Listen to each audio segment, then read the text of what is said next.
morning, good afternoon, good evening, everyone, wherever you're at in the world. Welcome to Last Raps Baseball's live commentary of Major League Baseball. Tonight, we are going to bring you the second game of the three-game set between the San Francisco Giants and the San Diego Padres. Last night's ball game, it was a pretty tight affair through the first 5 innings, 0-0. And then both teams started scoring runs in the 6th. It was a run in the top of the 6th by the Padres. And then it was Rafael Devers responding with the Giants' only run last night. And then it was 3 more runs to follow, which was capped off by a Freddie Fermin 2-run homer to win the game for the Padres 4-1. What do we have in store tonight?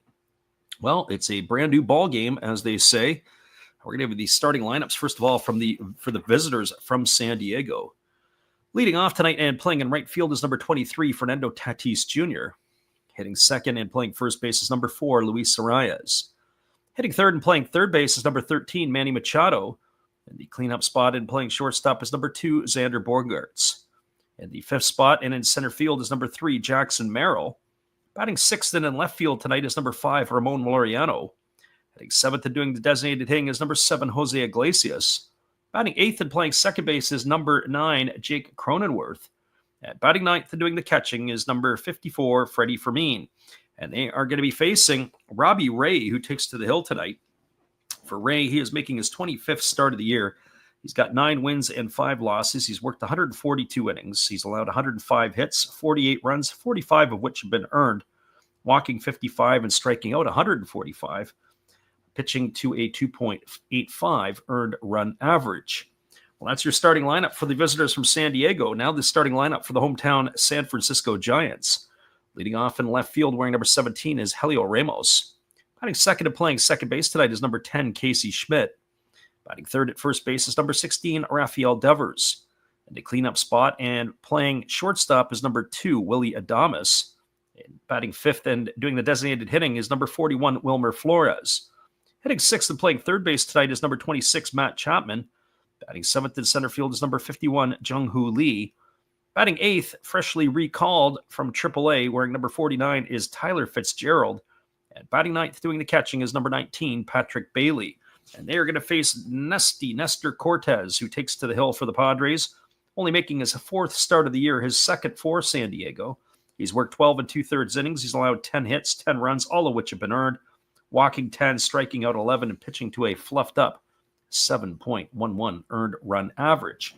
Those are your starting lineups. We'll be back in 60 seconds with all the action. Hang with us, everybody. It is the Padres and the Giants when we return after this.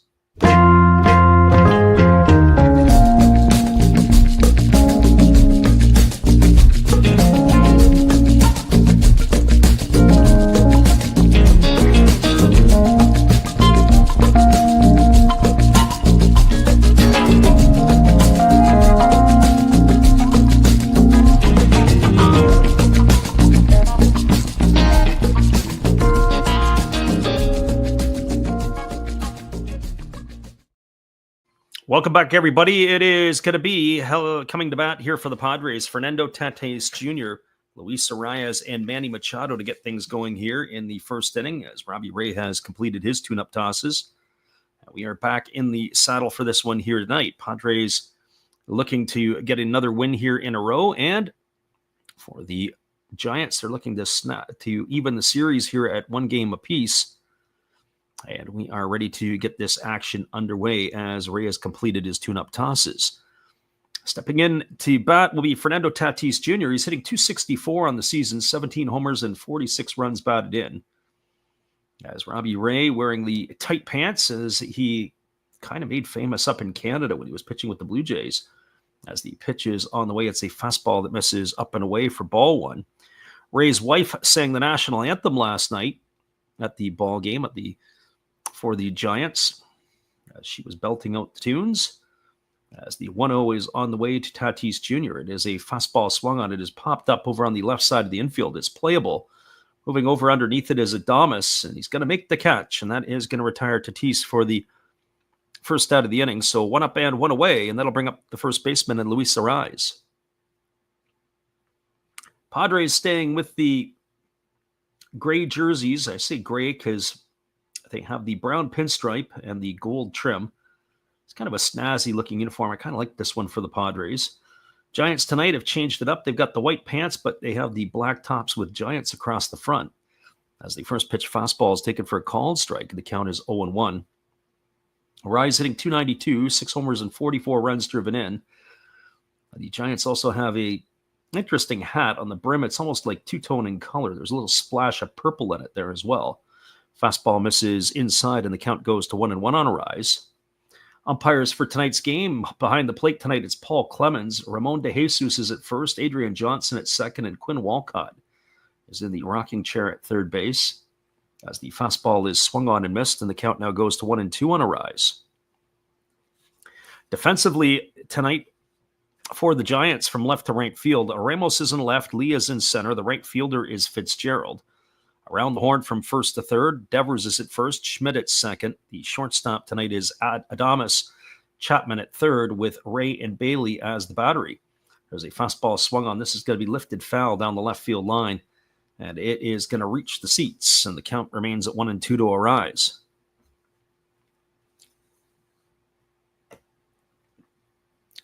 So 1 ball and 2 strikes it is, as the lefty Ray ready to go again.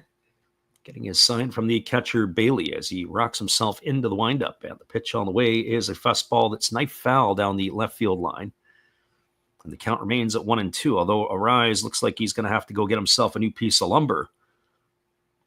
As that one is already done. Nope, just a little bit of spray. A little bit of spray for the hands. Keep the bat intact. So here comes the 1-2 offering again. Ray kicks and delivers. Another fastball swung on, and this is lifted foul down the left field line. And again, the count remains a 1-2.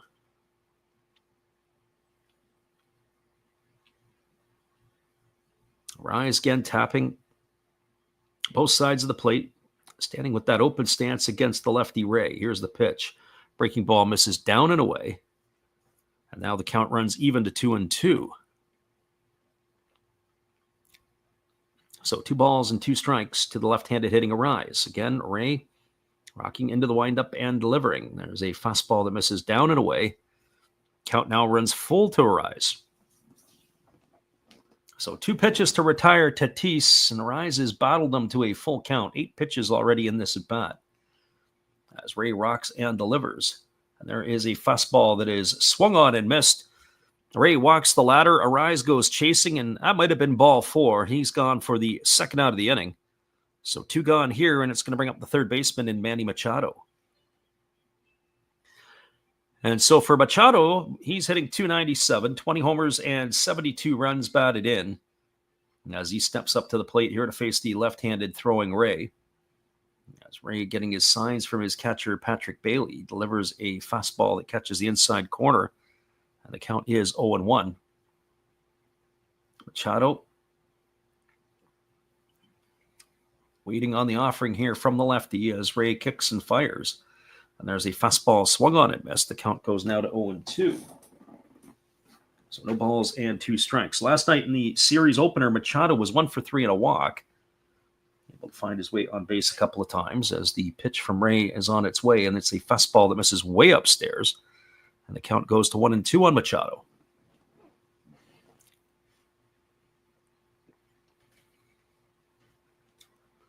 Robbie Ray, I'm going to work a little harder than I think that I would expect. Here comes the 1-2 offering. And there's a fastball swung on it as pop foul into the seats behind home plate. And 1-2 it is to Machado.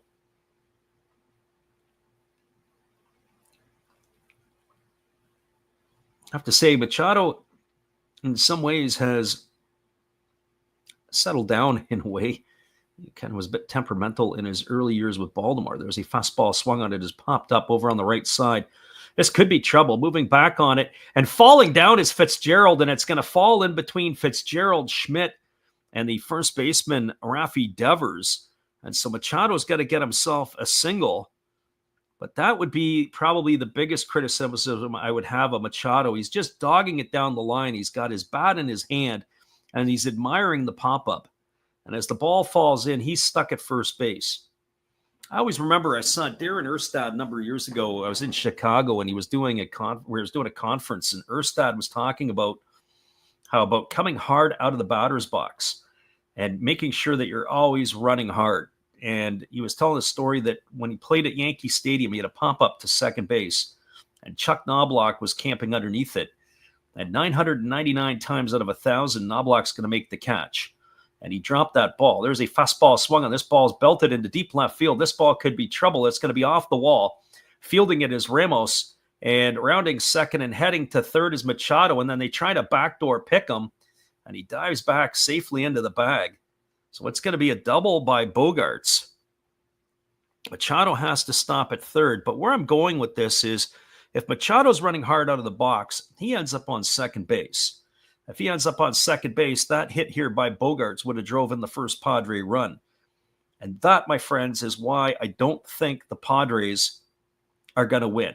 Now, just look at the replay of how Machado was running and how he just sort of jogs around the bases, sort of slows up, and then he wants to turn it on because they ended up throwing behind Machado into second base. That's another piece of base running that you would see from somebody. If you throw behind the runner, you want to keep on going. Well, that brings Jackson Merrill to the plate, and Merrill hitting .261, 8 homers and 50 runs driven in. Got himself a good ball game last night. And there's a balk as Robbie Ray caught his cleats on the mound. That's going to bring Machado in to score. It's going to advance Bogaerts over to third. And just like that, the Padres have a early 1-0 lead, and it's not because that the Padres are doing it as much as the Giants are doing it to themselves. Well, Jackson Merrill, with no count on him here,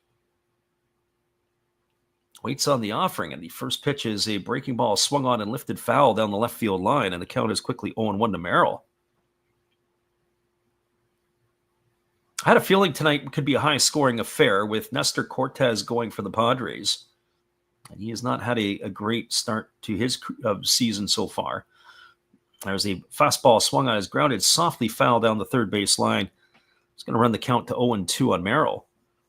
He's making his second Padres start. He was dealt in the offseason from the Yankees to the Brewers, where he only had 2 starts, and then the Brewers sent him packing to the Padres. And if he can figure it out, he'd be a necessary asset for the Padres down the stretch here. So here comes the 0-2 pitch to Jackson Merrill as the Ray delivers. It's a fastball swung on, and it's lifted down the left field line foul. That's going to keep the count at 0-2 to Merrill. So no balls and 2 strikes it is. Ray gets himself a new baseball to work with, and he's ready to go back at it again. Holds it to the set, now delivers.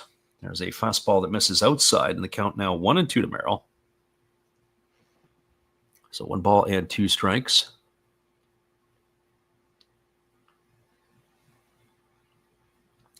Lefty again working himself to the set. Runner Bogaerts at third, 2 gone here in the first. 1-2 on the way. Fastball misses up and away. It's now even the count at 2-2. Well, retired the first 2 hitters, then a single and a double. Have the Padres out in front here 1-0. As the lefty kicks and delivers, there's a fastball that misses outside. It's now count run full to Merrill. So 2 of the first 5 hitters Robbie Ray has gone to full counts with. Again, Ray works to the set. Here's the 3-2 offering. Pitch on the way. Fastball swung on and missed, and Merrill's down on strikes. That's going to do it as he's gone for the 3rd out of the inning, but the Padres strike first. 1 run in the inning on the benefit of 2 hits. There was no errors and 1 runner left aboard. Your score as we are now through 1 complete. It's the Padres 1, the Giants coming to bat. Stick around, everybody. We'll be back in just a couple moments with all the action right after this. Timeout. We'll be right back in a few.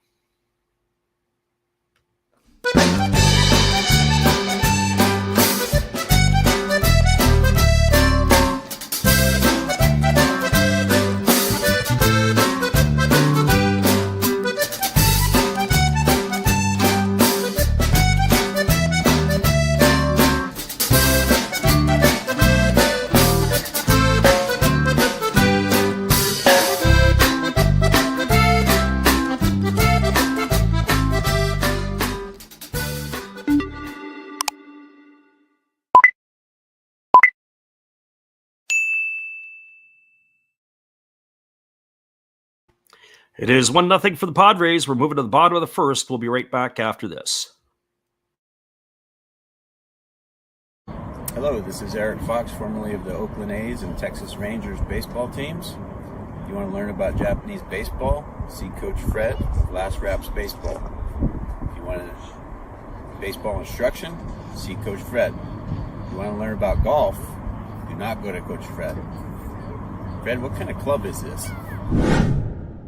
At Last Raps Baseball, we know baseball. Welcome back, everybody. We are moving ourselves to the bottom half of inning number 1, and the Giants find themselves in an early 1-0 deficit. Helio Ramos, Casey Schmidt, and Rafael Devers will lead it off here for the Giants to start their bottom half of the first. Nasty Nestor Cortes on the hill for the Padres.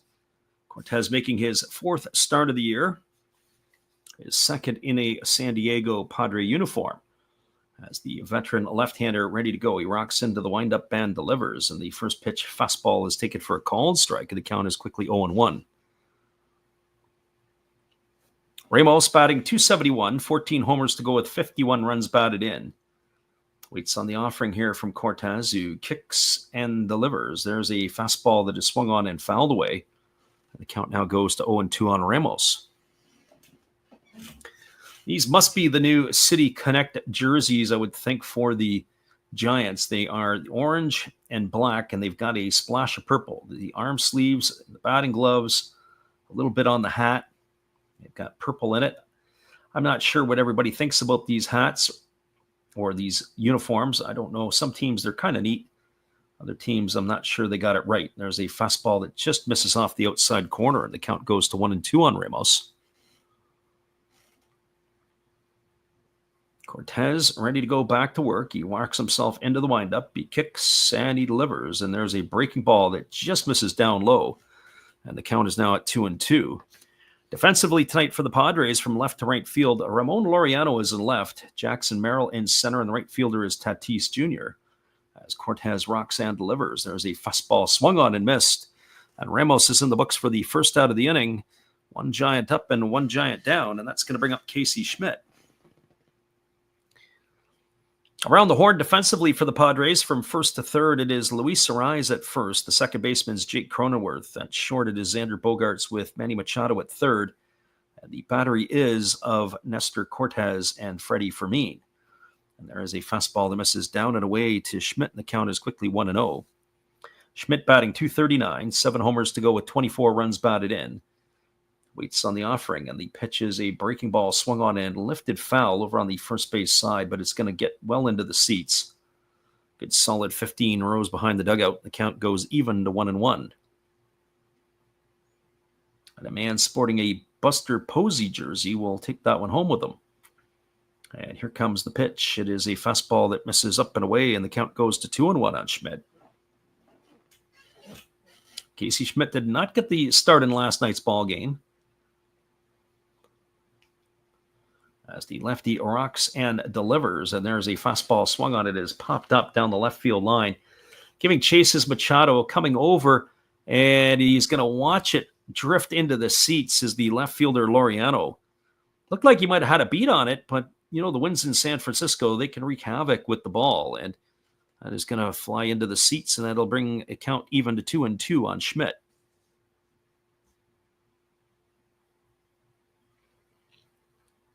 So Cortes gets himself a new baseball. He rubs up. He's ready to go back to work.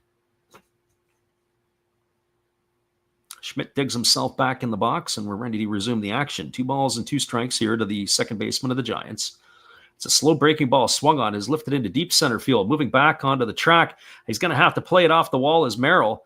Rounding first and heading to second is Schmidt. The throw comes in, and it is not going to be in time, as Casey Schmidt is going to get himself a double. That was really well played off the wall by Jackson Merrill. He turned, got on his horse, and then he threw on the brakes around the warning track, took it on one hop off of the fence, and made the play way closer than what it should have been. Nice job there by Merrill as he fielded it very clean, and then he showed off his arm to second base. The throw not quite in time as Schmidt got under the tag. I don't think they're going to review this one.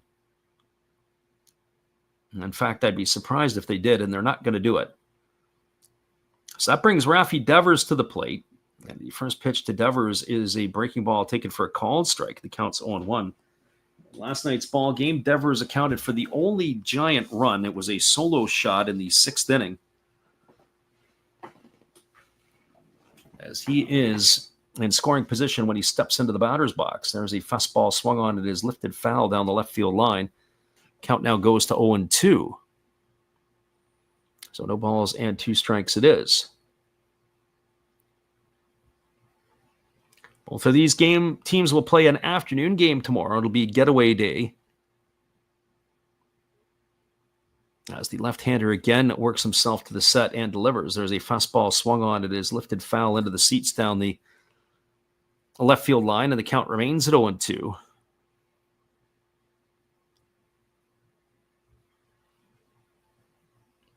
Just taking a look at that out-of-town scoreboard, boy, the Milwaukee Brewers are on one heck of a run. They're doing the trick today. They are beating up on the Paul Skeens and the Pirates. There's a fastball swung on. It is lined, and I don't know if it went through Machado or if it went off his glove, but that is into left field, and Devers is aboard. We're going to have to wait and see that one again. I don't know if he mistimed his jump or if the ball was just a clean hit. It was just the way that it was reacted by Machado. Ball was hit, scorched actually the other way. Machado went to get it, and it looked like it grazed off the outside of his glove. And it looks like they are going to rule that as a single. I'm not so sure. That's some home cooking there for the Giants. So Devers is going to be ruled with a single. It's going to advance Schmidt over to third. And the first pitch is a breaking ball taken for a called strike by Adames. So here in the first inning, Manny Machado not running hard to first base. And then going from second to third. Almost gets himself backpicked, but he was going a little bit slow because they weren't running him hard from second to third either. Breaking ball misses up, and the count goes to 1-1, and now the ball off his glove. As I say, I'm a little surprised that the scorer is going to give him that. So 1 ball and 1 strike it is, but the game is in San Francisco, and I'm sure Rafi Devers will appreciate the hit. There's a breaking ball that misses upstairs, and the count now goes to 2-1 on Adames. Will Wood says, are we on social media? Yes, we are. We are right now on social media, which is YouTube. So 2 balls and 1 strike as the lefty works himself to the set. And the pitch is on the way. There's a breaking ball swung on and fouled away, and the count now goes to 2-2 on Adames. We don't do a whole lot. We have Facebook, and we also have Twitter, but we don't use it necessarily. We also have Instagram. We have it all.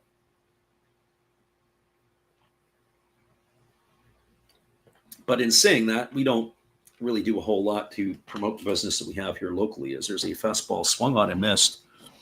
And that is going to retire Adames. He's going to be gone for the second out. So 2 gone here. That's going to bring Wilmer Flores to the plate. And for Flores, he's hitting .246 with 12 homers and 60 runs batted in. Flores batting from the right side here. This is his 100th game of the season for the Giants, and the pitch on the way is a fastball swung on. It's tapped slowly down the third base line. They're going to have to let it roll and see if it goes foul, and it's not. It's going to stop in fair territory, and Wilmer Flores is going to get himself one of the cheapest base hits, and even more cheap RBI probably of his entire career, but he'll take it nonetheless. Casey Schmidt will come in to score. Advancing to second is Devers, and that is going to even the scoreline here at 1-1. And bring up the third baseman, Matt Chapman.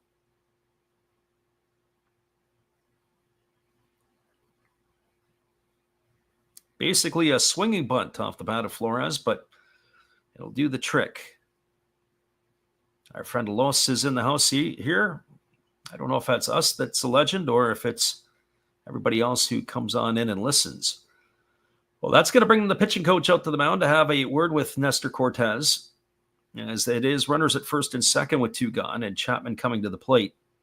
Chapman batting .231 on the year with 16 homers and 44 runs batted in.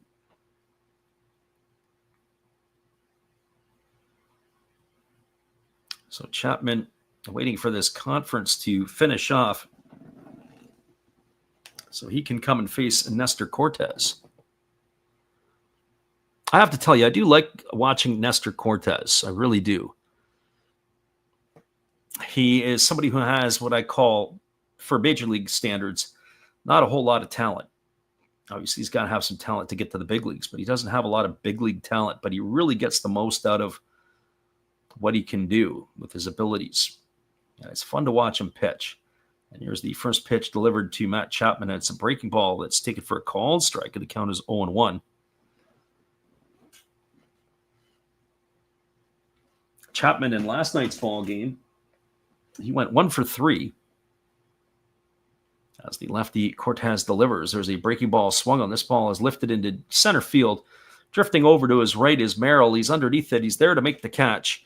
And that is going to retire Chapman for the third out of the inning, and that will do it here. Giants get a run back, and even the score at 1. 1 run in the inning on the benefit of 3 hits, no errors, and 2 runners left aboard. We are through 1 complete in San Francisco. Your score is the Padres 1 and the Giants 1. Stick around, everybody. We'll be back in just a few with all the action right after this timeout.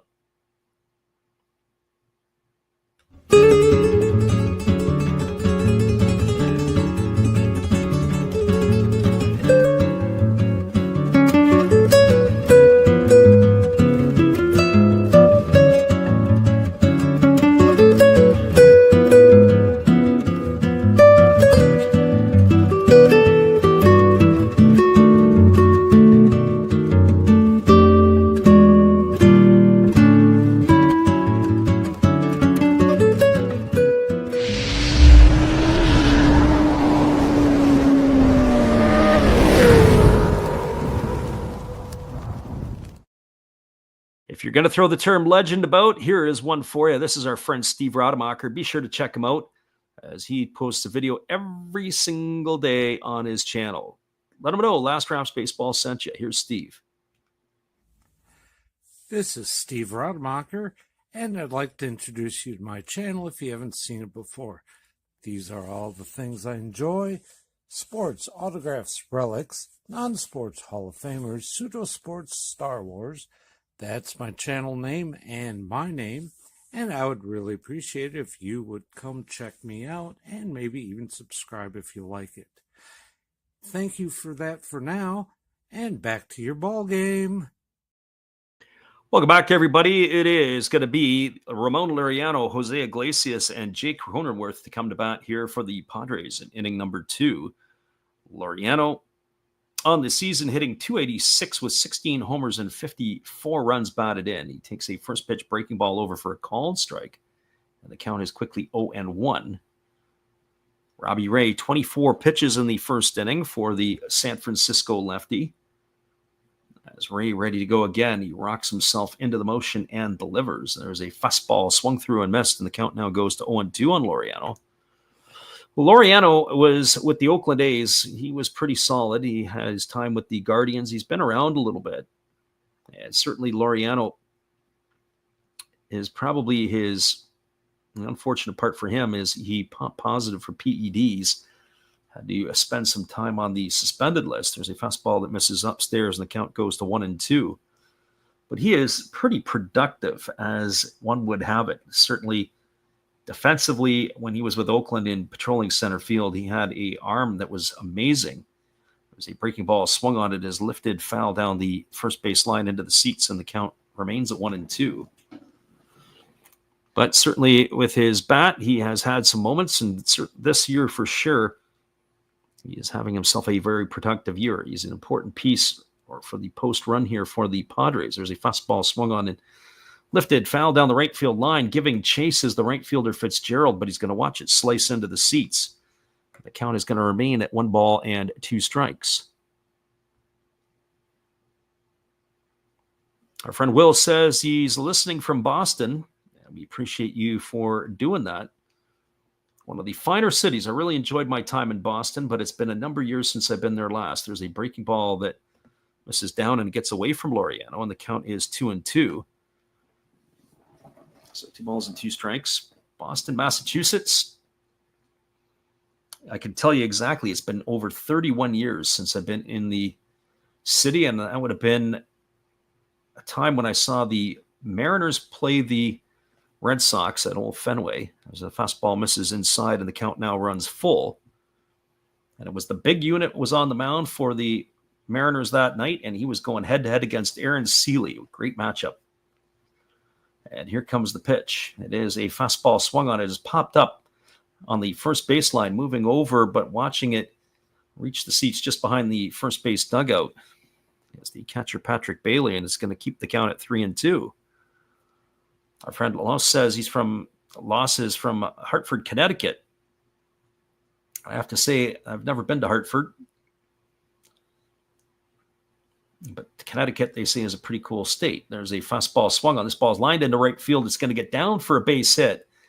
As Fitzgerald will field it, he'll throw it back in. So Ramon Laureano aboard with a leadoff single here to start the second inning. That is going to bring up the designated hitter in Jose Iglesias. Our friend Gracie Lynn makes an appearance tonight. Welcome, Gracie. Hope your flight back to the U.S. of A. was a good one, and that you were able to get your animal through the border safe and sound. Here comes the first pitch to Iglesias, and it's a breaking ball swung on. It is lifted down the left field line. If it stays fair, it's going to be trouble, and this ball is going to be gone, a home run.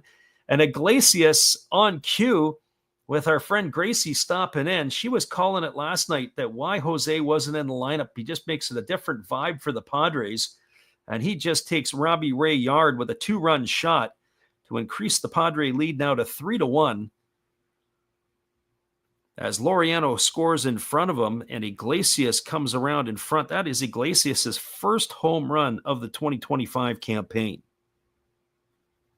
And it was an absolute rainmaker. That ball was hit up in the air, but at the same time, it was also a wall scraper because I think it hit in the first row, and then it bounced its way up into the seats a little deeper. And that brings up Jake Cronenworth to the plate, and he hits a ground ball up the middle. It is fielded by the shortstop, Adames, and he throws it on the first base side of first base. I don't know if they're going to rule that as a hit anyway. Cronenworth able to beat it out. As I say, Adames fielding it with that purple glove. If it was me, I'd probably give him an error or wait for the scoring decision on that one. I think if he would have fielded it, and it is going to be an error charge to the shortstop, because I did feel that if he would have set his feet and made a good throw, he would have got the out. My cool Hook's back in the house tonight. Appreciate you for being here. The first pitch delivered to Freddie Fermin is a breaking ball down, and the count's 1-0.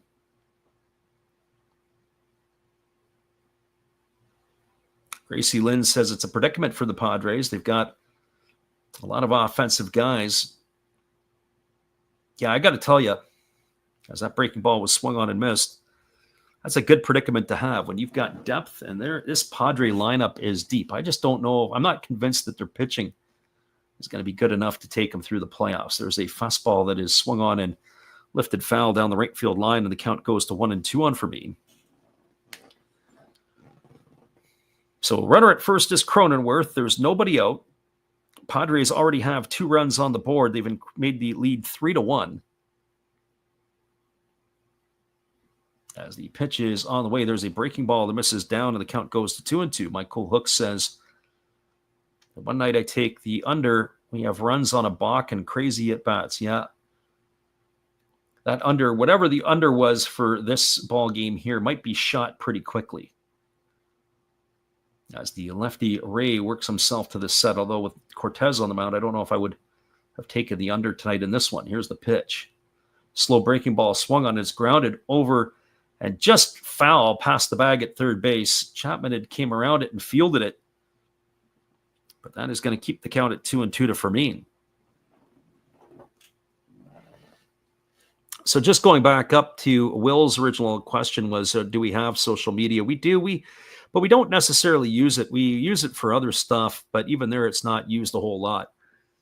And our general business here, I hate to say it, but we don't always want to try to attract every single kid. There's a fastball swung on, grounded to short. They go to second for one, back to first. And that is going to be a double play. It's going to be of the 6-4-3 variety. And that is going to retire Cronenworth for the first out at second. Back end is for me, and it'll bring the top of the order Tatis Jr. coming up.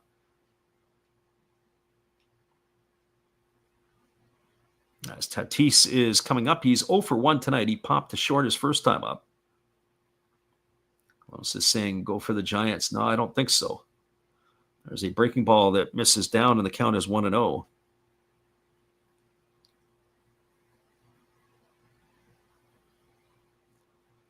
Our friend Gracie had to bring her cat back up to the States from Costa Rica.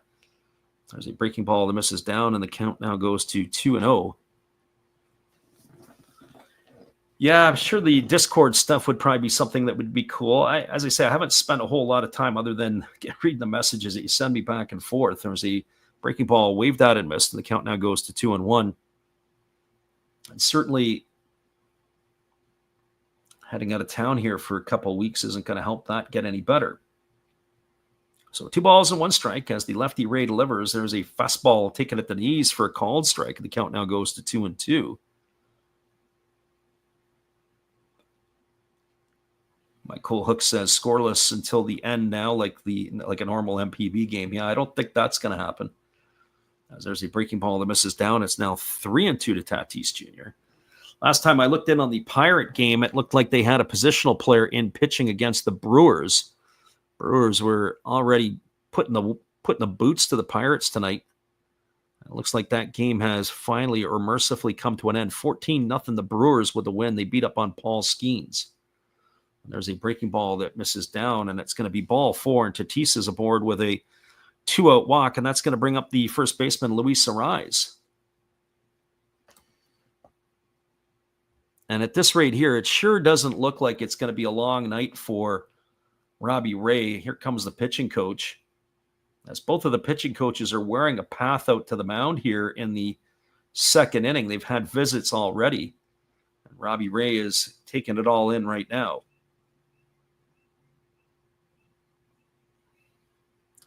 Our friend Mike in the house tonight. He says a Discord server for the channel would be pretty cool. Great way to post a little update. Yeah, that's not necessarily a bad thing.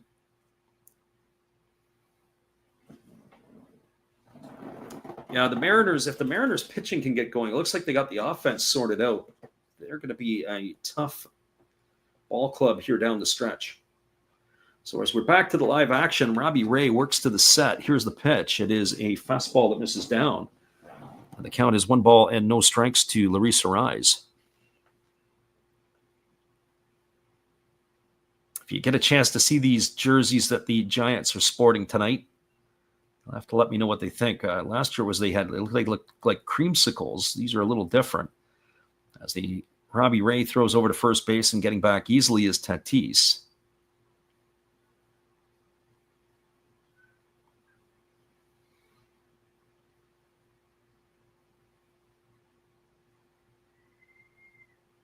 So the lefty, again, working to the set. Here comes the pitch. And they throw over to first base and getting back easily again. So that's the second throw over by Robbie Ray. I'm curious here. If you're going to make a big jump and go here, that's what I would do if I was Tatis. As soon as he lifts his foot, take off and go. He can't throw over again. Here's the pitch. Fastball swung on, and this one is going to be lifted foul. I don't know what Arraez was doing. If you can only throw over twice, he's done it already 2 times. Get a massive lead and go, because I don't think he can step off either. Here's the pitch. It's a fastball swung on. This is lifted into left field. Coming in on it and making the catch on the run is Ramos. And that is going to do it here for the Padres in their half of the second inning. They get a pair of runs on the home run by Jose Iglesias on the benefit of 2 hits. There was an error and there was a runner left aboard. We are now moving to the bottom half of inning number 2. Your score is the Padres 2 and the Giants 1. Check that 3-1. We'll be back in just a couple moments. I'll answer your questions. And our friend Will, who is a Red Sox fan, I would take it, asking questions about the Devers trade. I think the Red Sox got fleeced. We'll be back in a minute and I'll comment more on that when I return right after this timeout.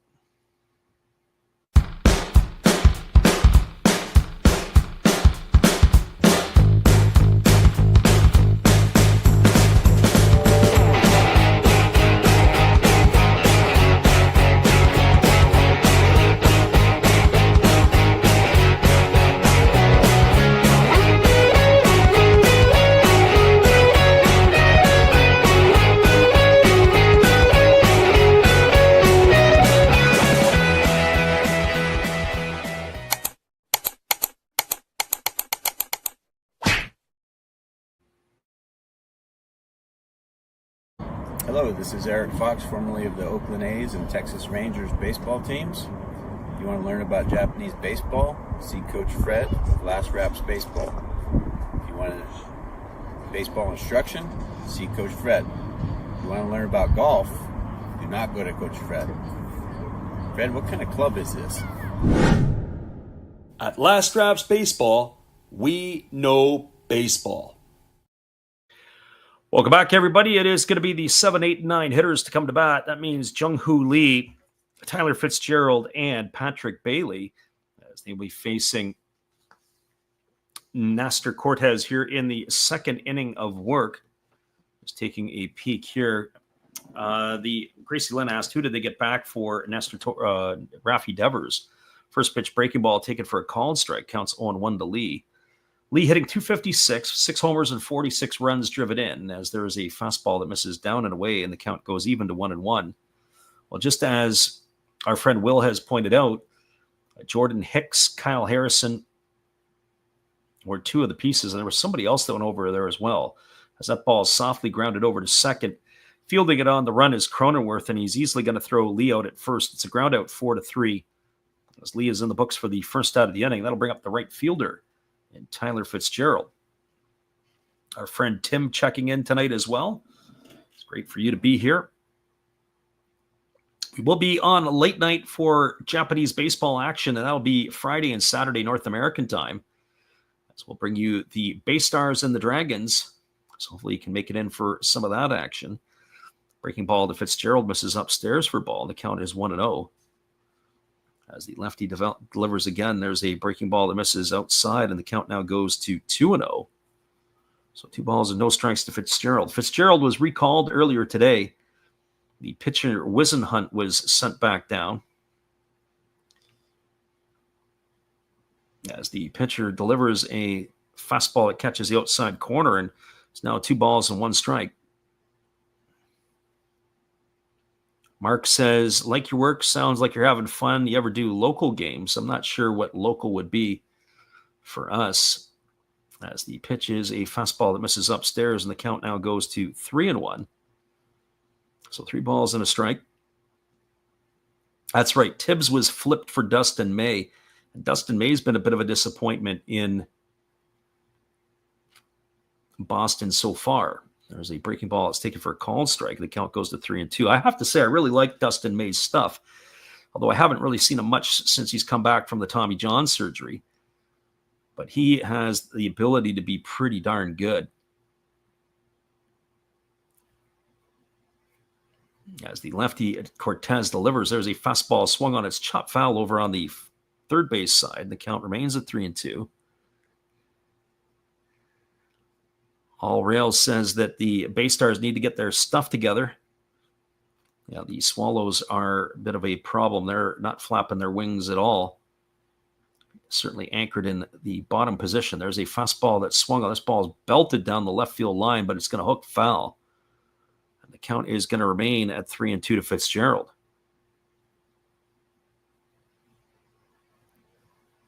Gracie said Wisenhunt really labored the other day.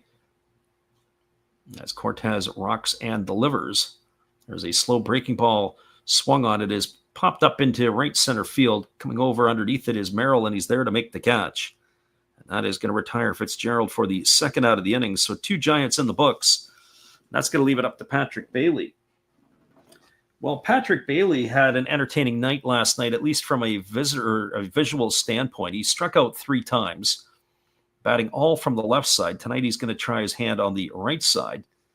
And all 3 of the strikeouts were called looking. I know there's sombreros happen on a daily basis in Major League Baseball these days, as there's a breaking ball that misses down and the count is 1-0. But how many times do you get 3 strikeouts and all called looking? I'd like to know that. That's a stat we'd have to dig into the archives and try to find out. There's a fastball that misses upstairs. It's now 2-0 to Bailey. I was saying last night when Darvish was pitching up against him, I said I'd just challenge him with straight up good old-fashioned fastballs right down the middle, as there's a fastball that misses low, and it's now 3-0. Now let's see if he can hit it. Mark says, do we do high school stuff, D3 or any of that stuff? Nope, nothing at all. This is all we do right here. There's a fastball that misses upstairs. That's going to be ball 4. And Bailey is going to be aboard with a 2-out walk. It'll bring up the top of the order in Helio Ramos.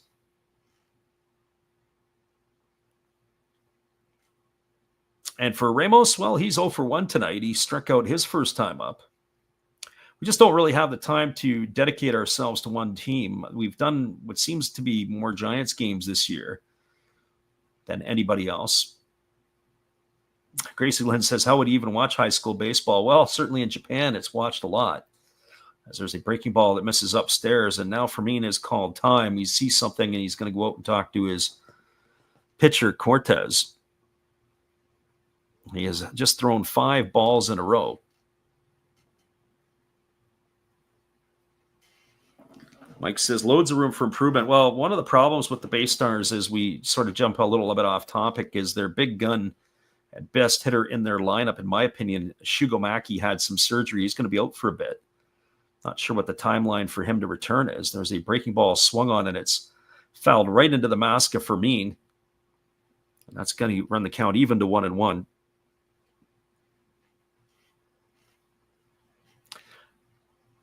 Yeah, so nothing locally at all with that regards to that. Loss says we need you for Monday Night Football when that comes around. Unfortunately, my Monday nights are pretty tied up. I don't even get a chance to watch much football these days. There's a breaking ball swung on and missed. And the count now goes to 1-2.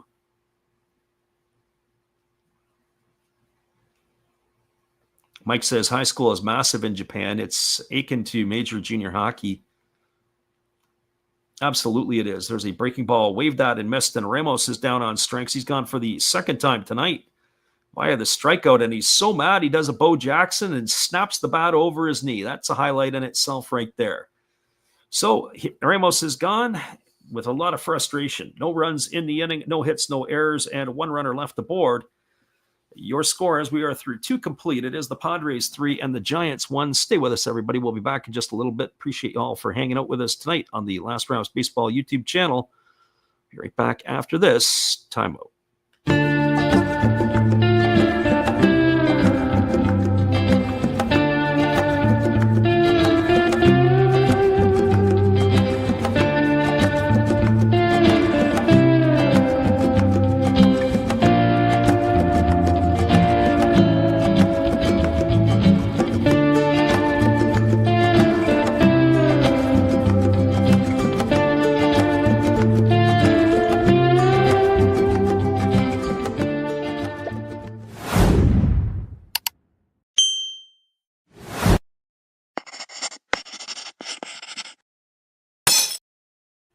It is 3-1 Giants as we move to the top of the third. Here is our friend Steve enjoying a beer.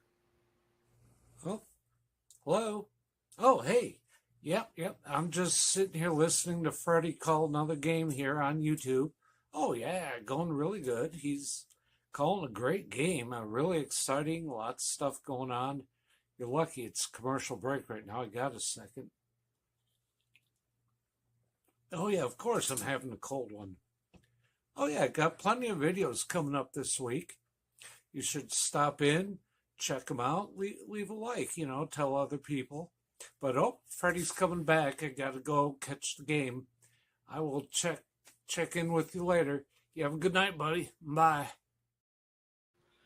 Welcome back, everybody. It is going to be the 3, 4, and 5 hitters to come to bat for the Padres in inning number 3. That's Manny Machado, Xander Bogaerts, and Jackson Merrill.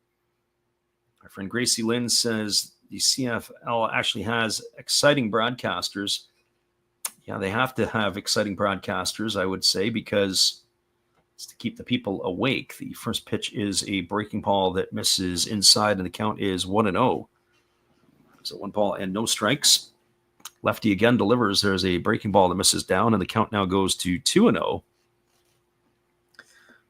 The CFL is, I don't even know if it's popular in the areas where they have teams. It seems like in different areas other than Saskatchewan or the rural Alberta teams, fastball that swung on and missed, and the count is 2-1, where it's really the only game in town. 2 balls and 1 strike to Machado. Again, the lefty ready to go again. Rocks and delivers. There's a fastball swung on, and it is a lifted foul over on the first base side. The count goes to 2-2. I will say this. I do think Tony Romo's broadcasting skills were better than his quarterbacking skills. You can take that for how you wish. But he does prepare himself very well for the games. There's a fastball swung on. This is popped up into right field. Fitzgerald underneath it. Now he's coming in, and he's there to make the catch. And Machado is going to be retired for the first out of the inning. One gone, and that'll bring up the shortstop in Xander Bogaerts.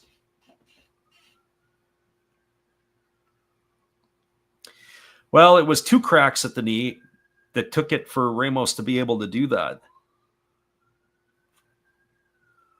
And how hard is it? Well, it's actually surprisingly could be easier than you think, depending on the handles of the bat. Some handles are fairly thin-handled, so could be a little easier. There's a fastball that's taken for a called strike, and the count's 0-1 to Bogaerts.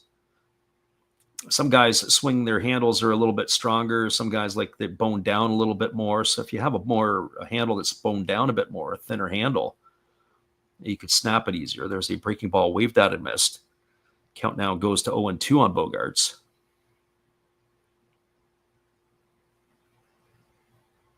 Gracie Lynn says that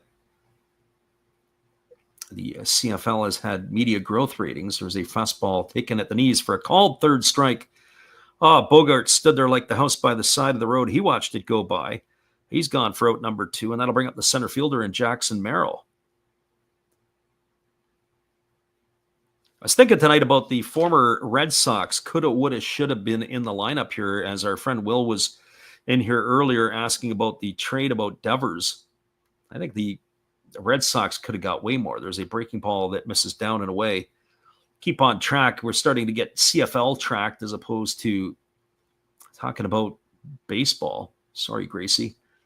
As Robbie Ray ready to go here as he kicks and delivers. Fastball swung on and lifted foul down the left field line, and the count goes to 1-1. My beef with that is that I just think that for whatever reason they wanted to get him out.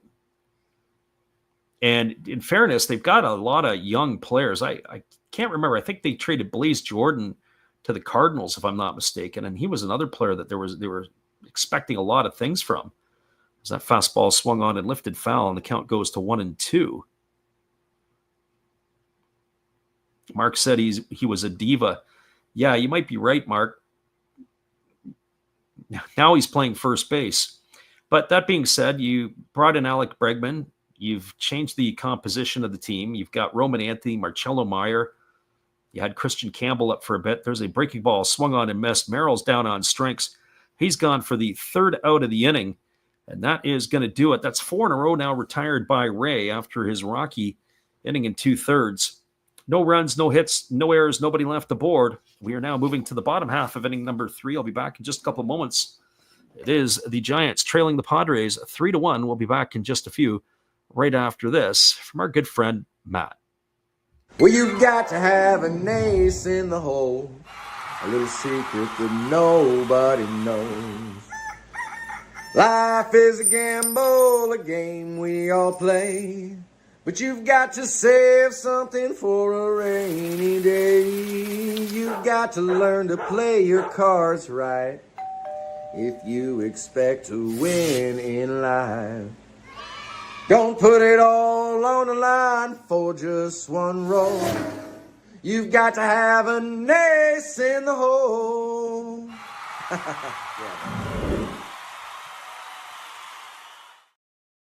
In honor of Helio Ramos, here he is with a little timeout and musical tune.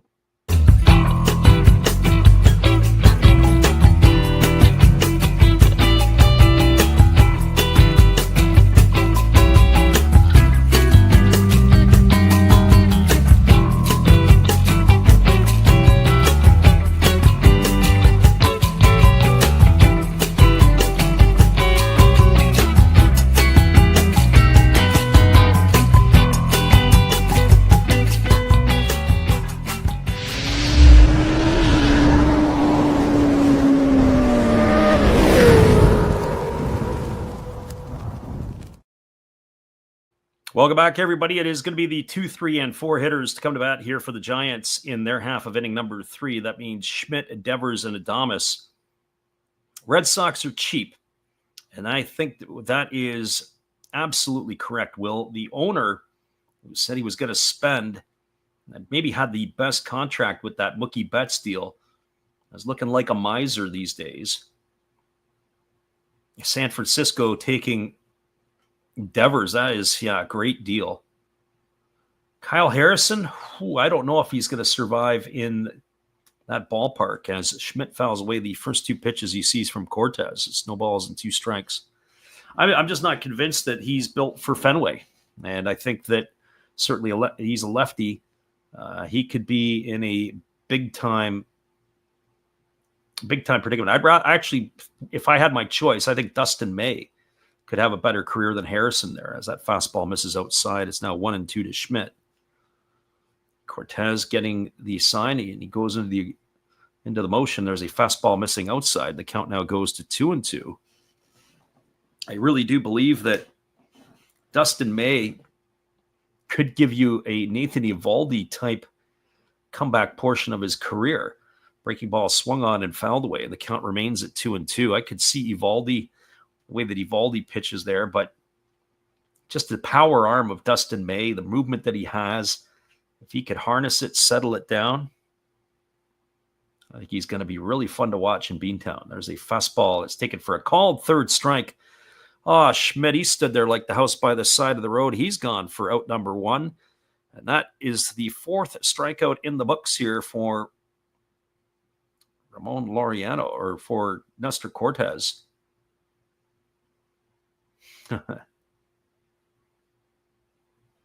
Mark asked me the question, who's my favorite Red Sox player all time? Well, not really a Red Sox fan. There's a fastball swung on and lifted foul. The count is 0-1. Had a lot of respect for Jim Rice and Dwight Evans. Really liked those guys back in the day. I got to see Yastrzemski at the end of his career. Didn't really watch him in his best years, as time's been called by Devers. No balls and 1 strike. I don't think he felt that he was set. Hook says Wakefield and Pedroia as the pitch is on the way. There's a breaking ball that misses down and away, and the count goes even at 1-1. Well, arguably one of the fellas I coached with was the hitting coordinator for the Red Sox during their first World Series victory of the 2000s. So I got to say Orv Franchuk would be one of the ones. There's a fastball that misses upstairs. And getting a chance being on the road with Orv to hear all kinds of crazy stories. Orv has turned 80 years old this year. As the lefty rocks and delivers, there's a breaking ball that is swung on and lifted foul into the seats, and the count goes to 2-2.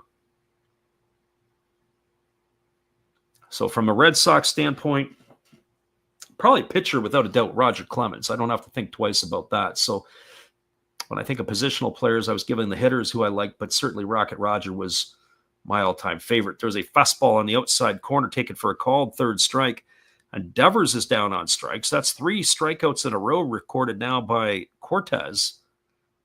And that is going to bring up the shortstop and Willie Adames. And steroids or no steroids, got to tell you, that's what I would want. And I would want Roger Clemens as my guy. Fastball taken for a called strike. The count's 0-1. And I can tell you from Orv's perspective, he had told me the classiest Red Sox that he had ever come across. Fastball swung on, lifted into center field. Camping out underneath it is Merrill. He's going to be there, is battling the wind. And now he makes the catch, and that is going to do it. Adames is gone for the 3rd out of the inning. And the Giants go quietly in their half of the 3rd. No runs, no hits, no errors, nobody left the board.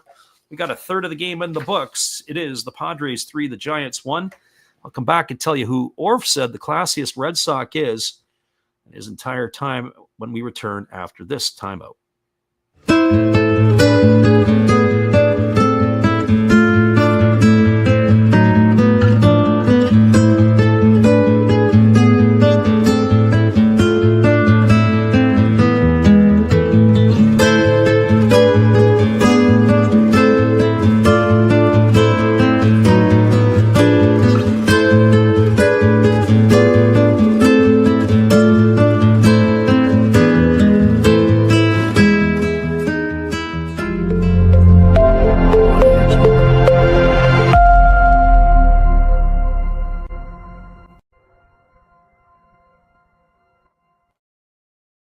Welcome back, everybody. It is going to be Ramon Laureano, Jose Iglesias, and Jake Cronenworth to come to bat. Friend Mark said, any good talent coming out of the BC area lately? I would say, and I have to do this. Gracie said about working on the audio balance. I'll come back to Mark's thoughts. First of all, with Gracie, yeah, I want to get an audio mixer. That's something I don't have. And the problem is the YouTube stock music that you pull down, even though you set it at the same when you're converting it into a video, there is no, I don't say no balance. I have it all set at the same, and then sometimes it's louder, sometimes it's not. And that is one of the things that we want to do for the channel. We wanted to do it this year, but also not going to put a whole lot more money into the channel that I don't have to. There's other things that we can spend on. And so certainly that is one that is on the way. We want to get an audio mixer, and that might be a 2026 thing. We can control that from our end. There's a first pitch fastball that is swung on. This ball is going to be lined into left field. It's cut off by Ramos. Oh, what a great play. Digging hard for second is Laureano. And he is going to make it in there safely. So that's his second hit of the night. Absolutely scorched. But I got to say, Ramos did a great job getting over to cut it off. And he almost was able to bring that one back in to keep the runner Laureano at first. But tip your hat to Laureano. He was running hard out of the box and able to make it into second. So that brings Jose Iglesias to the plate. He homered his first time up as the lefty kicks and delivers. There's a first pitch fastball that misses way upstairs. So back to Mark's question, any talent coming out of BC? Well, there were a few kids drafted this year. One of the kids that was drafted, who I do know, was a left-hander, Shane Brenham, taken with the very last pick of the draft by the Dodgers. And he was not signed. There was a fastball taken for a called strike. Counts 1-1. He is signed to go to the University of Michigan. He is a small lefty. And I haven't seen the numbers. I always say, I'm always curious about the numbers when you're holding the radar gun. Then you get to know for sure. So here comes the 1-1 offering as the pitch is on the way. It's a fastball swung on. It's going to be lifted foul over the first base side. The count now is 1-2 to Iglesias.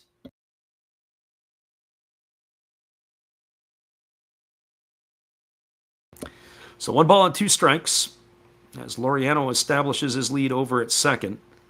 The lefty kicks and delivers, and there's a fastball swung on and fouled away, and the count remains at 1-2. So 1 ball and 2 strikes.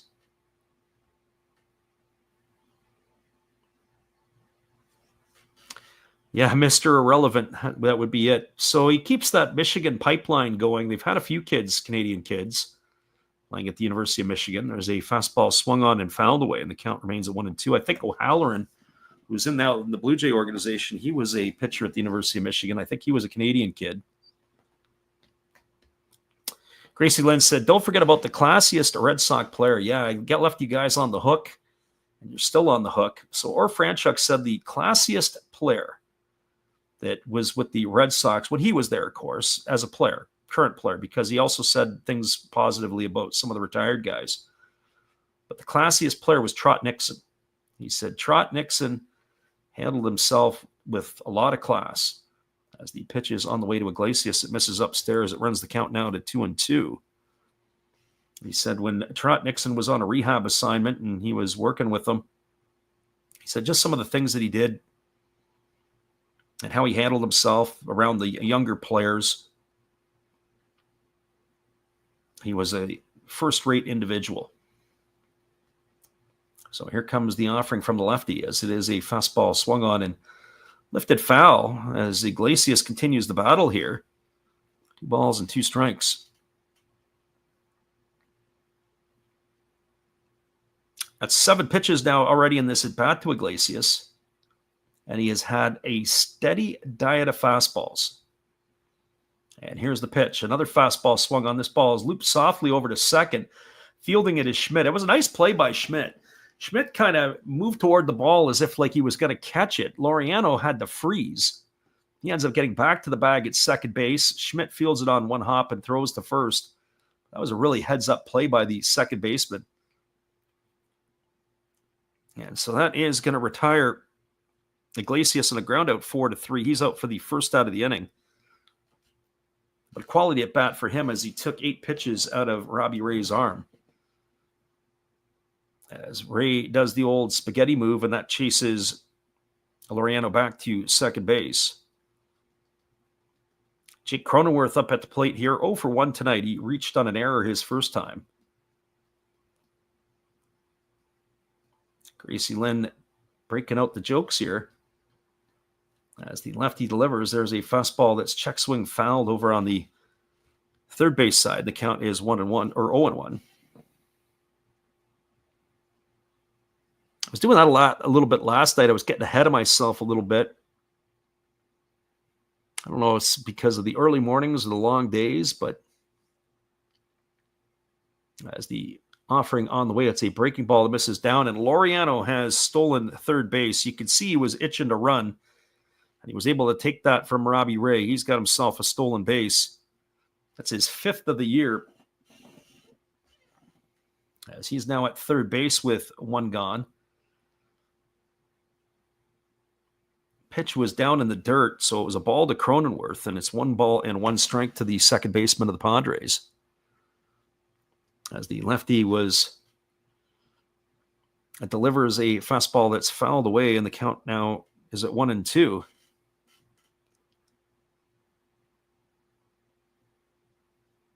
Yeah, Schmidt is the second baseman. It's Chapman who's at third. I don't know if Schmidt plays much third base, as there's a fastball that just misses down, and the count goes even to 2-2.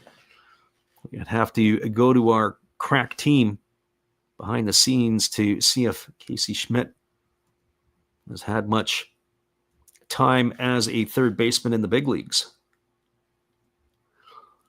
He does play third, and he has played shortstop, as there's a fastball swung on, and this is fouled away. The count remains even at 2-2. So Schmidt has played actually this season the most amount of games at second base and then first base, and he has played some third base, giving Matt Chapman some time off. There is a fastball that misses outside, and Bailey tries to throw down to third to pick Laureano off, but he dives back safely. That is now 3 balls and 2 strikes to Cronenworth.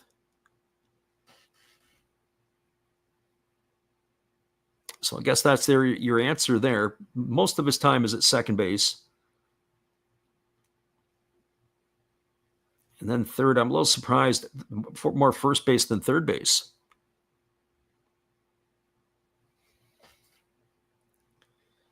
And here's the pitch. It is a fastball swung on and fouled away, and the count remains at 3-2.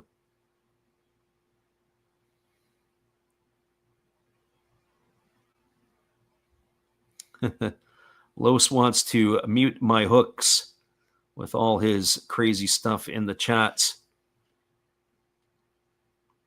I don't necessarily mind that. There's a fastball swung on it, is grounded off the glove of the second baseman Schmidt, pardon myself, into right field.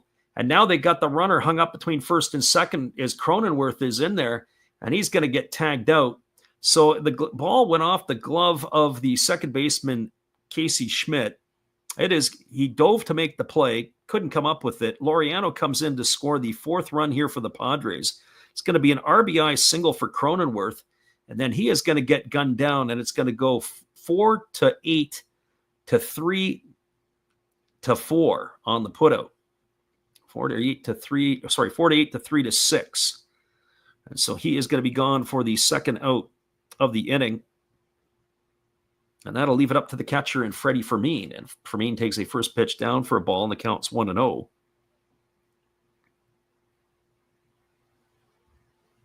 Our friend Mike Cool Hooks over there. Well, I have to tell you, in fairness, Mike Cool Hooks compared to some of the stuff the other night, as there's a breaking ball swung on, it breaks the bat, and leaping up to catch is Matt Chapman, and Chapman comes down with it for the 3rd out of the inning. I'll tell you the other night, stuff that drives me insane when we're doing the Japanese games, as Freddie Fermin has gone for out number 3. Well, the Padres add to their lead. They get a run in the inning on the benefit of 2 hits, no errors, and nobody left the board. Your score as we move to the bottom of the 4th It is a 4-1 ball game. We'll be right back after this.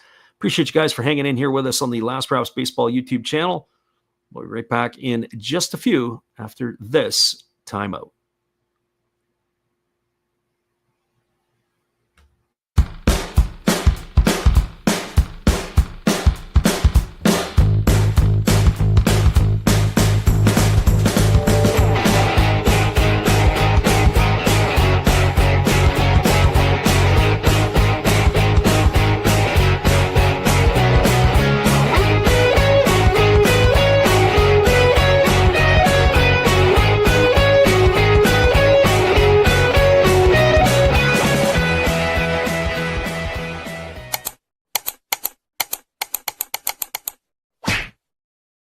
The score is 4-1 for the Padres as they are taking their act to the bottom of the fourth inning defensively against the Giants. We'll be back in just a couple moments after this from our friend Steve. Hello, guys. Thank you for joining Freddie here on his baseball game. And I'm Steve Rademacher, and my channel is really all about everybody, including all my international friends. We have such stuff as non-sport packs from Canada, the OP cheese. We have the Greek freak. We have money from around the world. We have lira. We have yen. We have francs. We have pounds. We have Deutschmarks. We have all kinds of cool stuff like that. We even have some cooler things like Japanese women wrestlers and OP-Chi baseball cards where I cannot read the back. We even have unopened material like the royal family, I know it's backwards, from London, England. Thank you for watching. Back to Freddie. Back in the saddle here as Wilmer Flores takes a first pitch ball outside, and then it is a fastball ticket for a called strike, and the count goes even at 1-1. Our friend Brixton back in the house, pumping a fist for the Padres. Welcome back. Glad you could be here.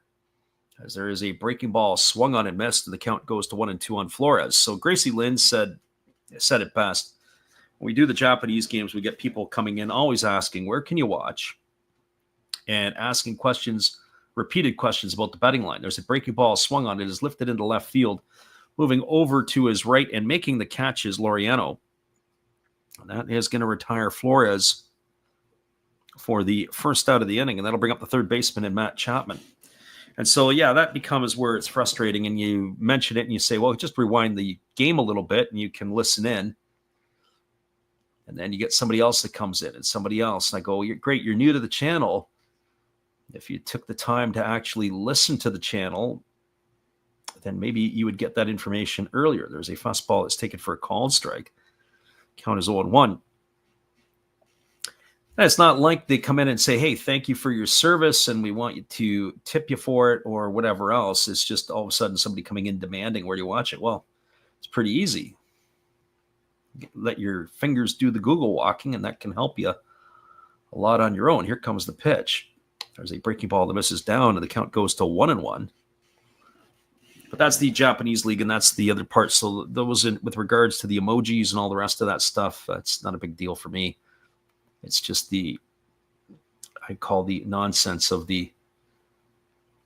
those type of people that come into the NPB game. There's a fastball swung on. This is belted, and it's going to be lifted foul into these seats.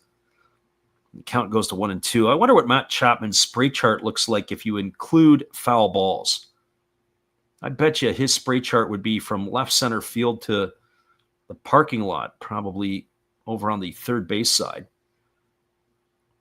Just way out in front, hook barreling a lot of stuff. And there's a breaking ball in the dirt, and he swings and misses at that. He's gone for the second out of the inning, and now that is going to be, at least by our count, 6 in a row retired by Cortez. Will says, anywhere that we can send tips, well, you could, if you so desire, you could always send a super chat through YouTube. If you want to do it via PayPal, you could do that too. That's on there. But honestly, if people choose to do it, that's awesome. If not, then it's not a big deal. We just enjoy doing it and having you hang out with us. There's a breaking ball taken for a called strike, and the count is 0-1. Nah, we don't do Venmo. Just YouTube, PayPal. That's about it. PayPal's on our channel. Breaking ball swung on and fouled away. We have a regular listener from the UK who usually listens to us on delay. We haven't done as many middle of the night games as we've done in years past on the NPB, although maybe when I come back in September. Oh, there we go. There's a double clutch from Nestor Cortez as he delivers a first pitch fastball to Jung-Hoo Lee. It's grounded over to Machado at third, and he is not going to get the speedy Lee as he's going to beat it out for an infield single. We haven't seen that tonight. Nestor Cortez worked 3 2/3 innings without doing any hesitations or double clutches. That sure didn't fool Jung-Hoo Lee as he was able to leg it out for a 2-out single.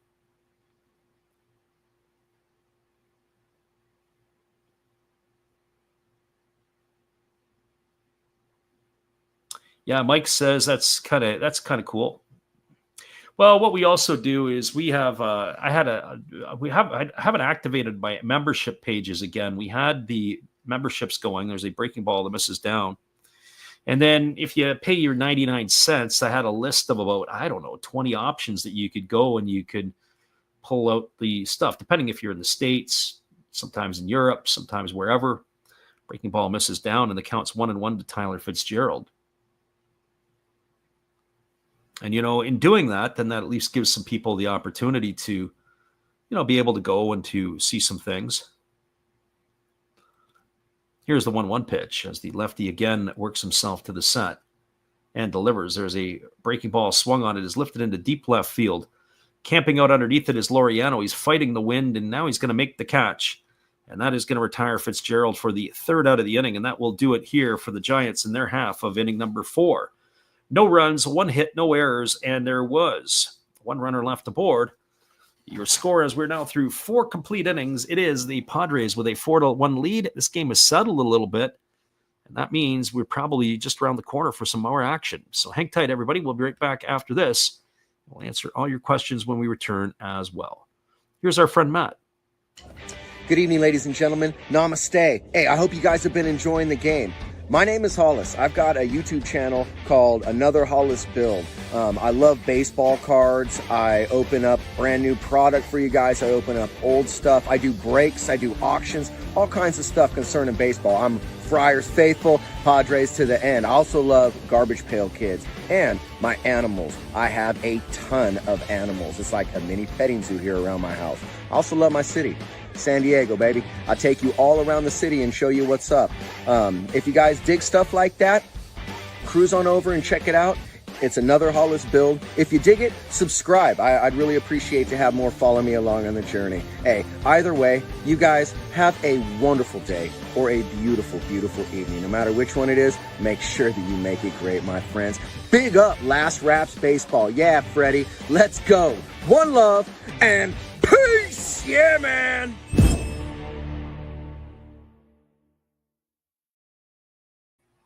Welcome back, everybody. Our friend Will Wood says, what's my favorite ballpark? Well, I can tell you, I've seen baseball officially now in, trying to think, 3 countries in Europe, Canada, the US, Japan, and soon to be Taiwan. And our friend Gracie Lynn's going to tap out. She's got to get going. Great to have you here with us. And so I can't comment on Taiwan yet, and I haven't been to all the ballparks in the MLB, as there's a first pitch fastball swung on it, has popped up off the bat of Fernando Tatis over on the right side. Over underneath it is Schmidt. He's going to make the catch, and Tatis is going to be retired for the first out of the inning. Gracie Lynn, welcome back. We're glad that you are back in the saddle, and when Gracie Lynn leaves, that's when all heck breaks loose.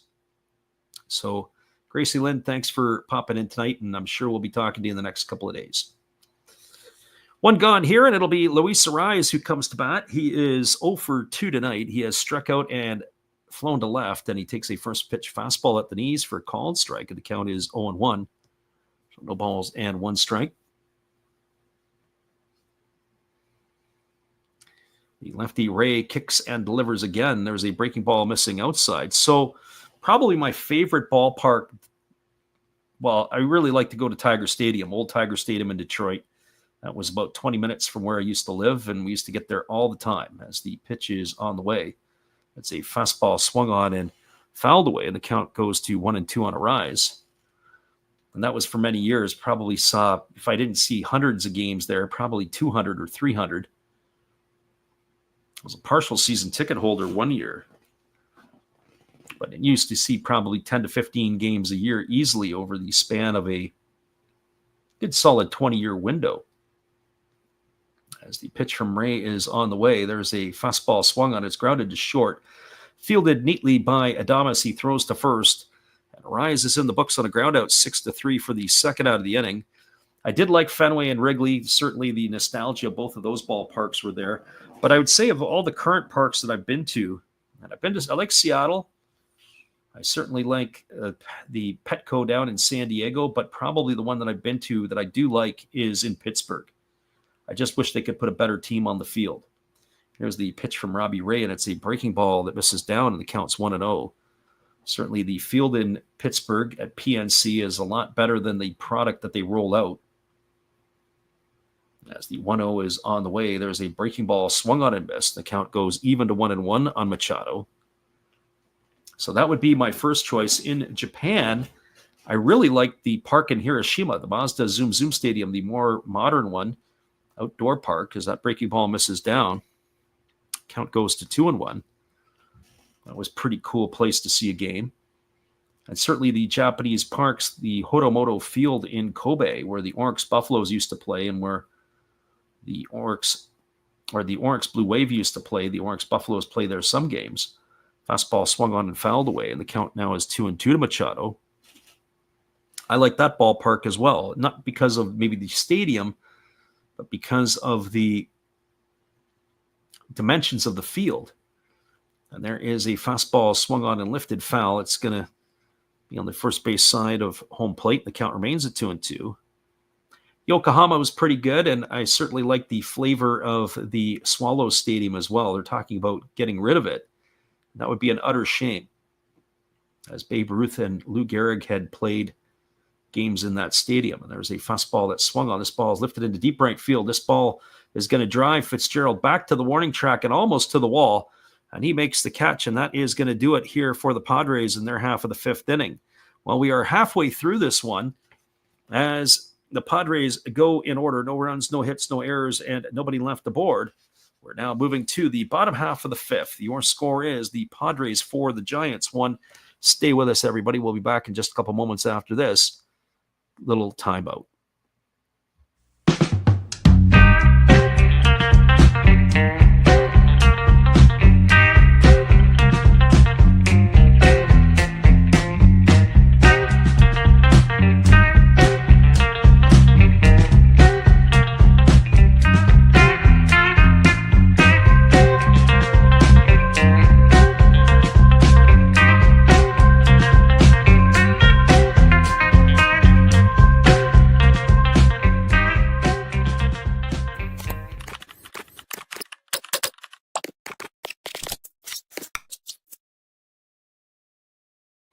Welcome back, everybody. We're going to be back in just a couple moments after this musical timeout.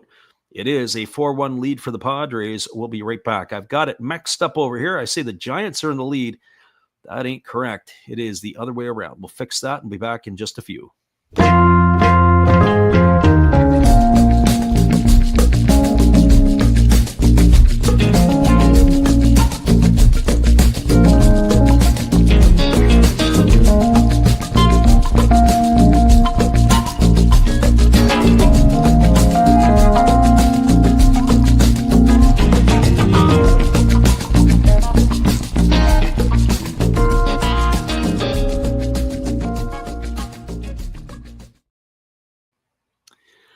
Welcome back, everybody. It is going to be the 9-1-2 batters to come to bat for the Giants. That means Patrick Bailey, Helio Ramos, and Casey Schmidt.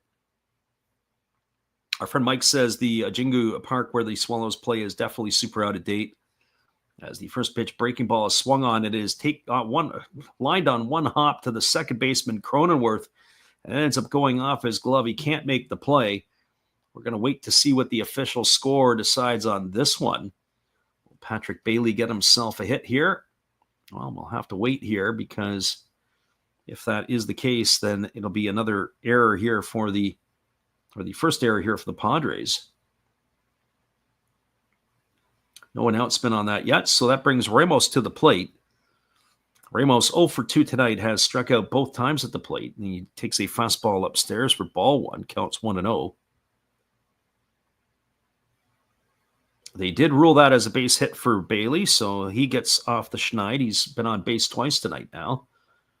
As there is a breaking ball swung on, and it is lifted down the right field line, but it's going to drift its way into the seats, and the count now goes even to 1-1 on Ramos. Just back to Mike there a couple moments ago, as he was saying that they were talking about that the Arasugawa Park in Tokyo was going to be expanded and renovated to be their new home. Well, the problem that I've heard was they were talking about knocking down the Jingu Stadium and to make it and develop it into condominiums and that type of stuff. As there is a breaking ball swung on, it has popped up over on the right side of the infield. This is going to be trouble, as Cronenworth is going to be the one who's going to make the catch. Arias was getting turned around, backpedaling, and all kinds of crazy stuff. So the wind is showing up in an ugly way here in San Francisco. But that is going to be a out recorded by the second baseman Cronenworth for the first out of the inning. And that'll bring up the second baseman in Casey Schmidt. And so much like in, and I do agree, it's out of date when you look at like stadiums like where the Red Sox play and the Cubs. As the pitch is on the way, there's a fastball ticket for a called strike. They lose out on luxury box. They lose out on major corporate pieces. Their stadiums are, not like 45 or 50,000 where you could pack more people in. As the pitch is on the way, there's a breaking ball swung on. It's lined over the head of the third baseman, Machado, into left field. Rounding second and stopping there is going to be Bailey, as firing it back in is Laureano. And Casey Schmidt has his second hit of the night. So that's going to put runners at first and second, and that is going to bring Rafael Devers to the plate. Joe Mansman in the house. Hopefully, Joe, you got the game blasting over the airwaves at work.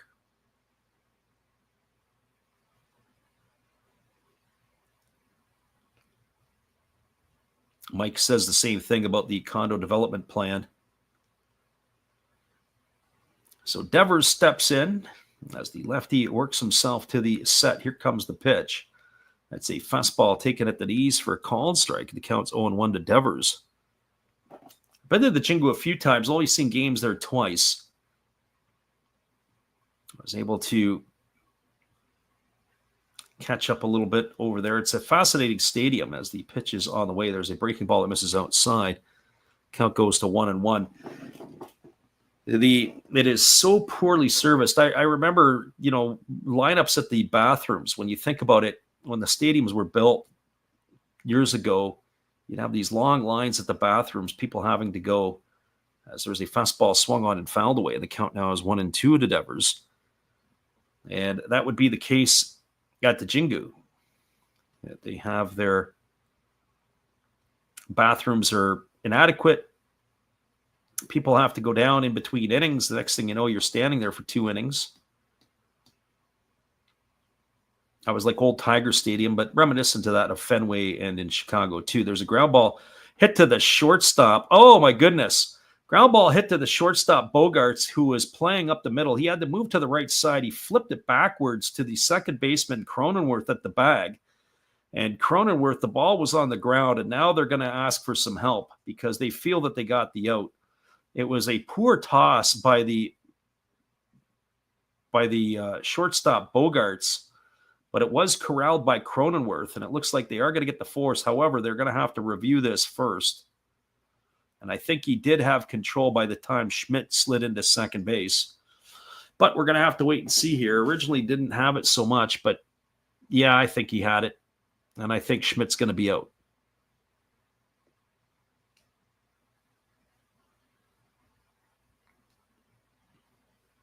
Mike was talking about the possibility of the plan in Arasugawa would have been 15 minutes from Roppongi in the heart of Tokyo. That would have been kind of cool. But unfortunately, much like the Central League, that would have been a problem. And it is going to be a fielder's choice. So Schmidt is gone. It's going to go 6-4 for the out at second to retire him. It's going to advance Bailey over to third. Safe at first on the fielder's choice is Devers. And now it's going to bring Willie Adames to the plate, and it's going to bring Mike Schilt out of the Padre dugout as he is calling for the right-hander. And it is going to be the end of the night for Nestor Cortes. Well, Cortes is still responsible for the runners who are on the corners. Schilt is taking them out. We'll be back here in just a couple moments with all the action. It is a 4-1 ball game for now. We are in the bottom half of inning number 5, and I got to get ourselves up to date on all the ticker news where we can. We'll be right back in just a moment. Hey, where are you going? It's a pitching change. Come on, sit back down. You don't go out there. Don't go get no food or anything. You've got a big decision. Are you gonna throw in there Raleigh Fingers? Maybe Goose Gossage? How about maybe Mariano Rivera or Lee Smith, Dennis Eckersley? Who knows? It's a pitching change. Come on back. You know who I would pick for this? A nice tall coot one. There's my pitcher. That's my pitching change.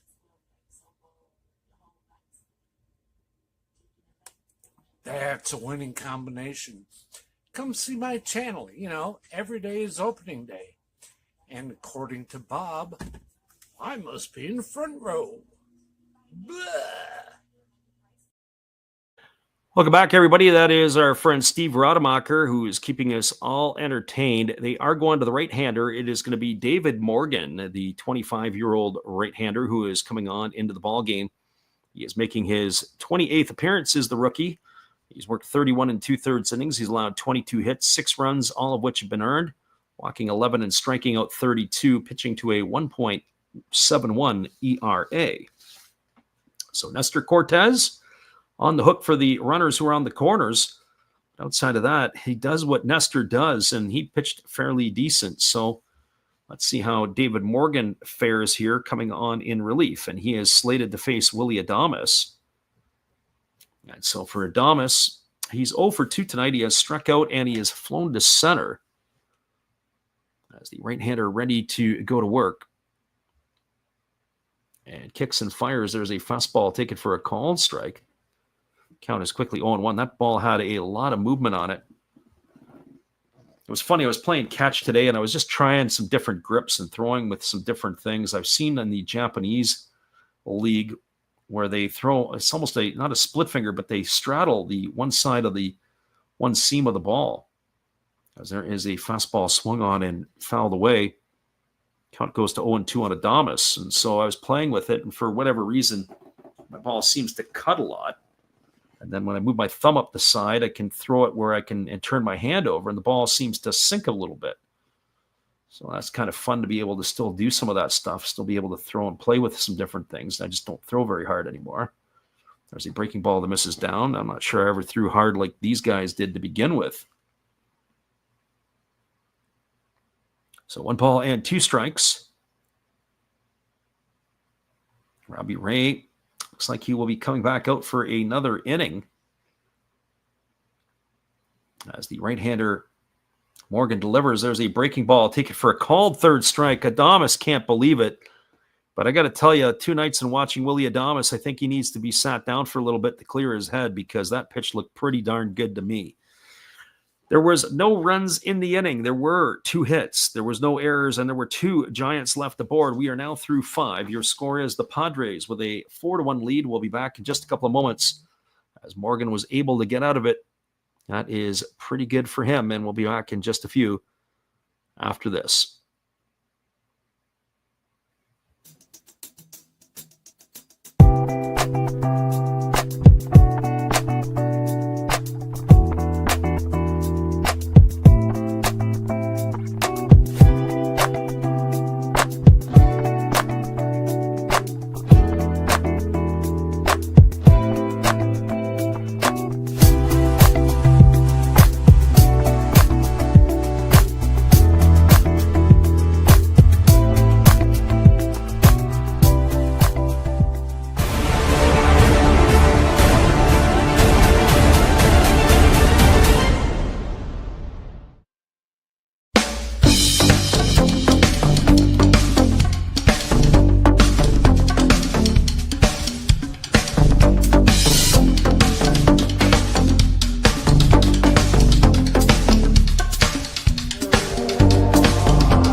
All hail to Kenny Weaver, everyone, as he is joining us tonight. We haven't seen you around a bit, Kenny. Glad you could make it in.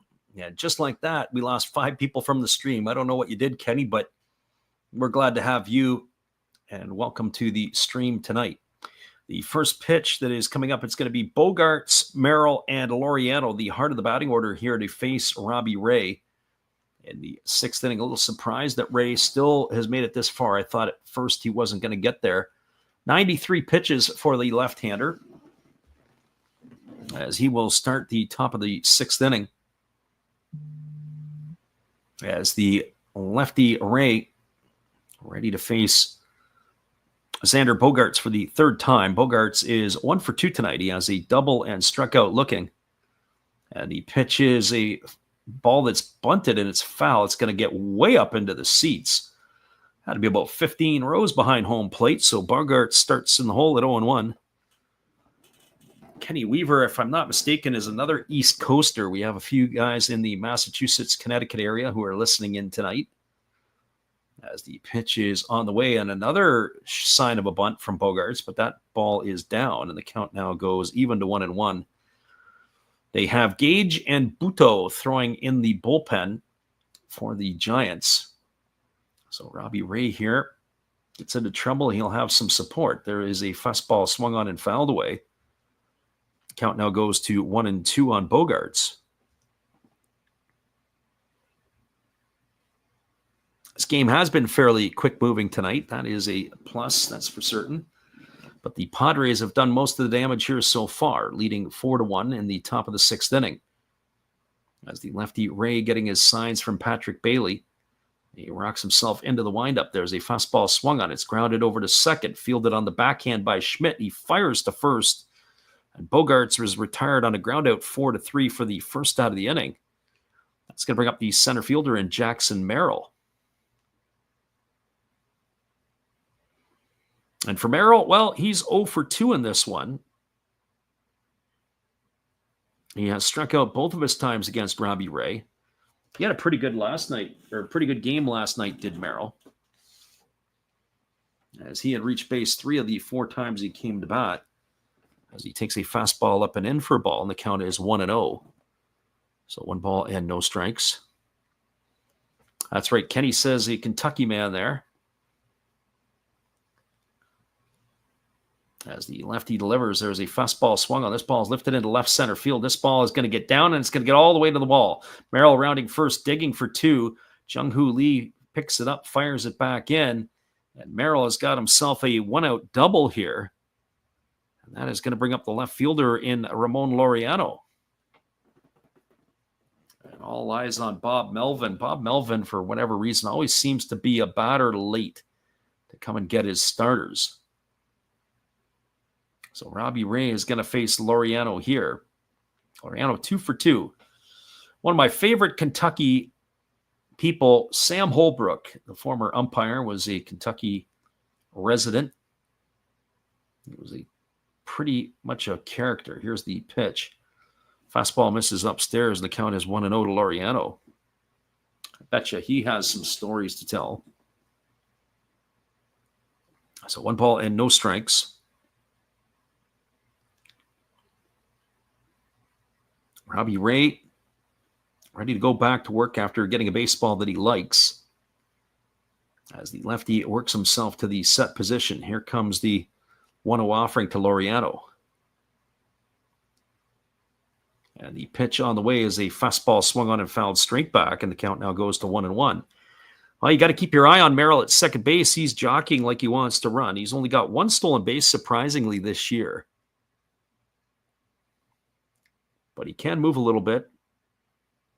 Former shortstop turned center fielder.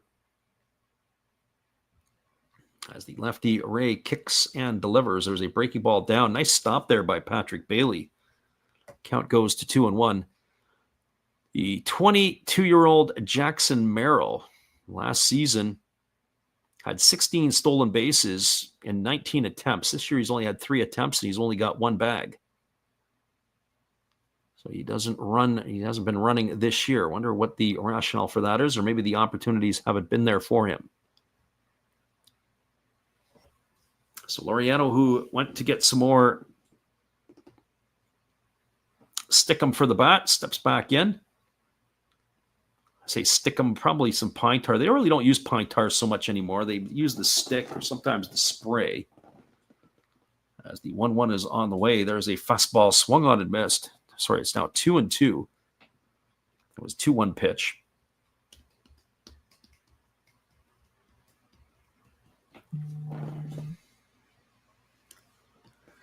Again, the lefty works himself into the set position.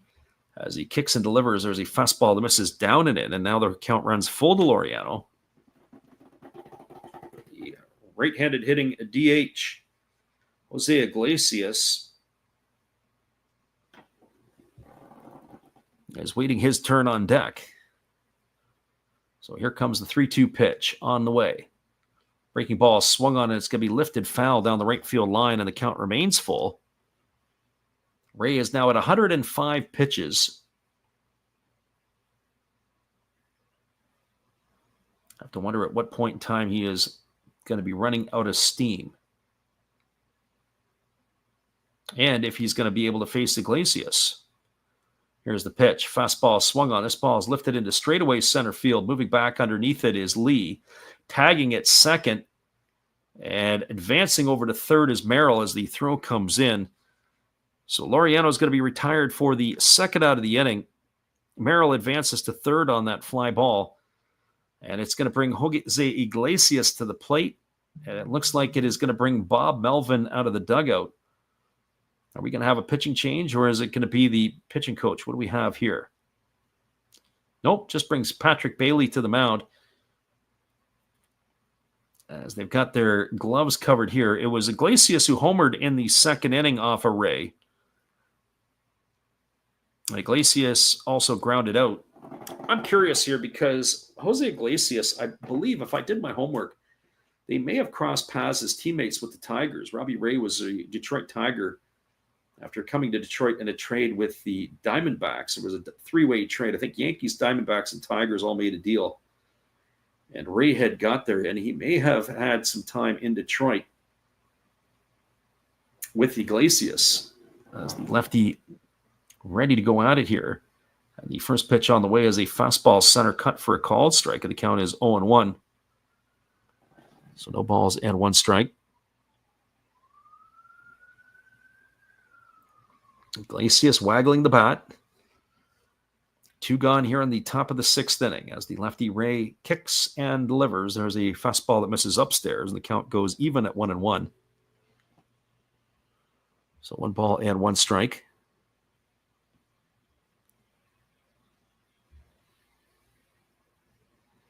Again, leaning in to get the sign is Ray, and he's working as quick as he can be. Pitch on the way. Another fastball misses up and away. Count now goes to 2-1. always used to irritate me when you'd hear something like, and that's his first home run of the season. And that, of course, was what Iglesias did back in the second inning, hitting his first home run of the season. That always drives you nuts. Again, the lefty Ray holding set now delivers. There's a breaking ball taken for a called strike. It's now 2 balls and 2 strikes to Iglesias.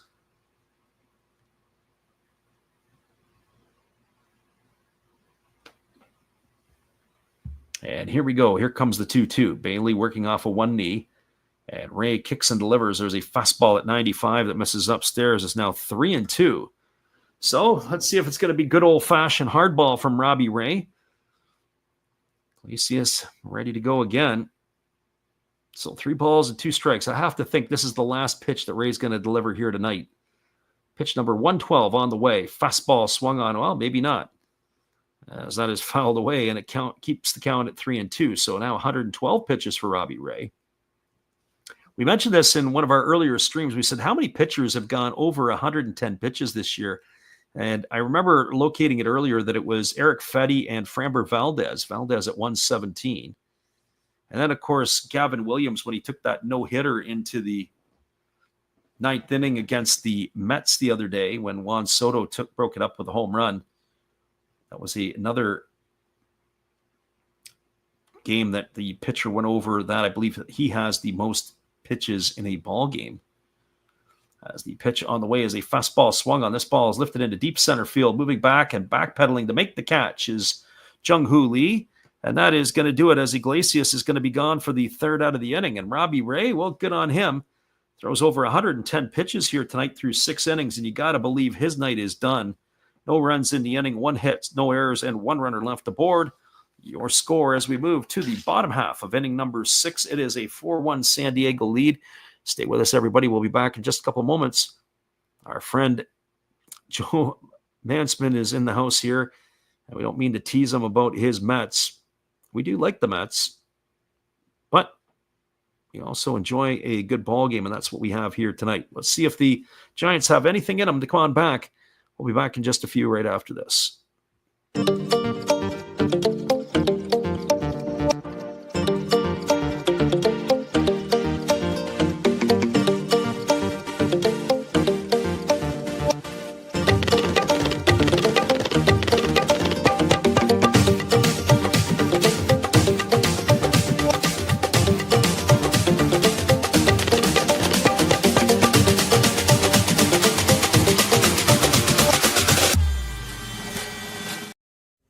Thank you for that introduction, Freddie. Hey guys, Steve coming back at you today, and every day is opening day on my channel. I open everything from hot sauce to beer to deviled eggs to Kansas soup to ravioli to sport card packs like you wouldn't believe. I open blasters of stuff. I open regular boxes of stuff. Speaking of hot sauce, I open hot sauce, which is often gifted to me from the community. I have it all. I open up Star Wars by the tons, including the Family Guy Star Wars. I have a bunch of wrestling that I do open, and I do non-sport cards like crazy. As you can see, we have it all. I even open Marvel, tons and tons of Marvel cards. But you never know, on my channel, you just may have a little trouble with tribbles, too. Remember, opening day, every day. Thank you, Freddie. See you in Funny Pages, guys. Welcome back, everybody. David Morgan still in the game. Delivered a first pitch fastball to Flores, who fouled it away. Count is 0-1 here. Flores 1 for 2 tonight, as he delivers a fastball upstairs that just misses, and the count goes to 1-1. Flores has driven home the only run that the Giants have scored tonight with a single RBI single in the first inning. He is officially 1 for 2 in the books as the right-hander Morgan holds set. Now he kicks and delivers. There's a fastball swung on. This ball is lined into left field. It's into the corner. It's down for a base hit. Cutting it off is Laureano. He fires it back in. Oh, what a play. That is Ramon Laureano at its finest in the outfield. He cuts the ball off before it gets to the wall, and he fires a one-hop shot back into second base, and it's going to hold Flores to a long single. That is what speed and a plus arm in the outfield can do for you. And that is going to bring up the third baseman in Matt Chapman. Our friend Kenny Weaver says Steve Rademacher is the man. Steve Rademacher just does not get enough love. He puts out a video every single day, as the pitch is a fastball that misses upstairs, and the count is 1-0 to Matt Chapman. Every single day he puts one out. He's been a trooper. He's been doing it for the last, 6 years or so. And he's just stuck at the 570 some odd subscriber mark. Here's the pitch. It is a fastball that misses inside, and the count now goes to 2-0. What he needs is that one viral video that will send him over the top. I've seen some interesting things that, there was an old Scottish guy walking his dog, and then he went off on TikTok. And the next thing you know, as the pitch is on the way, a 98-mile-an-hour fastball misses inside. It's now 3 balls and no strikes to Chapman. Just little things like that. All of a sudden, you get a nudge. Somebody gets something positive that comes their way, and it explodes for you. Here's the 3-0 pitch. As the right-hander delivers, there's a fastball at 96. It misses way upstairs. That's going to be ball 4. It's going to put runners at first and second. It's going to bring Jung-Hoo Lee to the plate. And our friend My Cool Hooks, well, unfortunately for you, This is not what the doctor has ordered. So it brings Jung-Hoo Lee to the plate, who is 1 for 2 tonight. He has raised his season average to 258. Had that single in the fourth, and he grounded out in the second. And now they have a conference on the mound as the Padres pitching coach is on his way out. And you're going to have a few words here with their right-hander Morgan. The pitching coach is Ruben Nebla, if that's how you say the name properly, or Nebla. Yes, he is out there having a word with his young right-hander.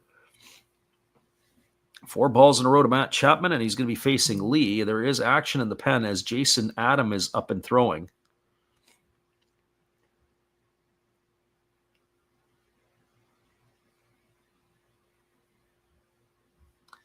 Well, that conference is over, and we're ready to go back to the action here. So runner at second, Flores. Runner at first, Chapman. I saw a flash come across the screen. I guess the Shohei Ohtani had hit into a triple play. I wonder what that will be. I'm sure it'll be on highlights. Anytime you get a triple play, but certainly one that it would involve Ohtani would be even more interesting. So here comes the offering to Lee. It's a fastball swung on. This ball is lifted into right field, and making the catch is Tatis as he has to leap to catch it. Flores is not going to be able to tag. He's going to stay right on the bag, and that's going to retire Lee for the first out of the inning. He hit the ball right on the screws, but right to the glove of the right fielder, Tatis Jr., and that is going to bring up the right fielder in Tyler Fitzgerald. Or is it? Looks like Dominic Smith has grabbed the bat, and he's come into the on-deck circle. So it looks like Fitzgerald's night is going to be done, but on top of that, they are out to talk to the pitcher again. Are they going to make the change, or is Morgan still going to be with us here? They must be giving some instructions to Morgan because the right-hander, Smith, is about to be announced, so they're probably talking over how they want to pitch him. So that conference of Padres is over. It was a Friars convention on the hill. Runner at second, Flores. Runner at first, Chapman. 1 gone here in the inning, and Tyler Fitzgerald has been pinch hit for by Dominic Smith. So Dominic Smith in to pinch hit. Batting from the left side here. He's hitting .279 on the season. He got the start in last night's ball game, and there's a first pitch fastball swung on and hammered foul over by the Padres dugout. The count is quickly 0-1. My friend Mike Cool Hooks has got his fingers crossed. He doesn't want any more runs to be scored. Can't say that I necessarily blame you. So no balls and 1 strike as the right-hander ready to go again. Kicks and delivers. There's a breaking ball waved at and missed.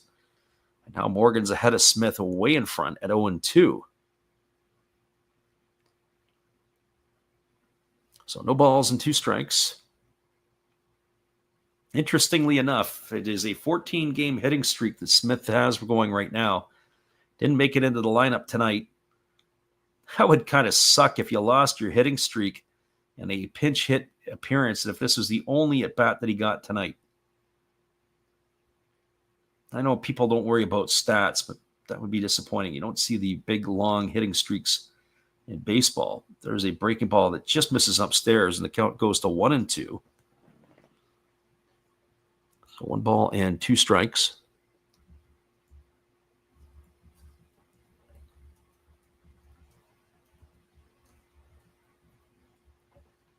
Smith again waiting on the offering from Morgan. Here comes the 1-2. Pitch on the way. Fastball swung on and lifted foul. It's going to reach the seats over on the third base side. Count remains at 1-2.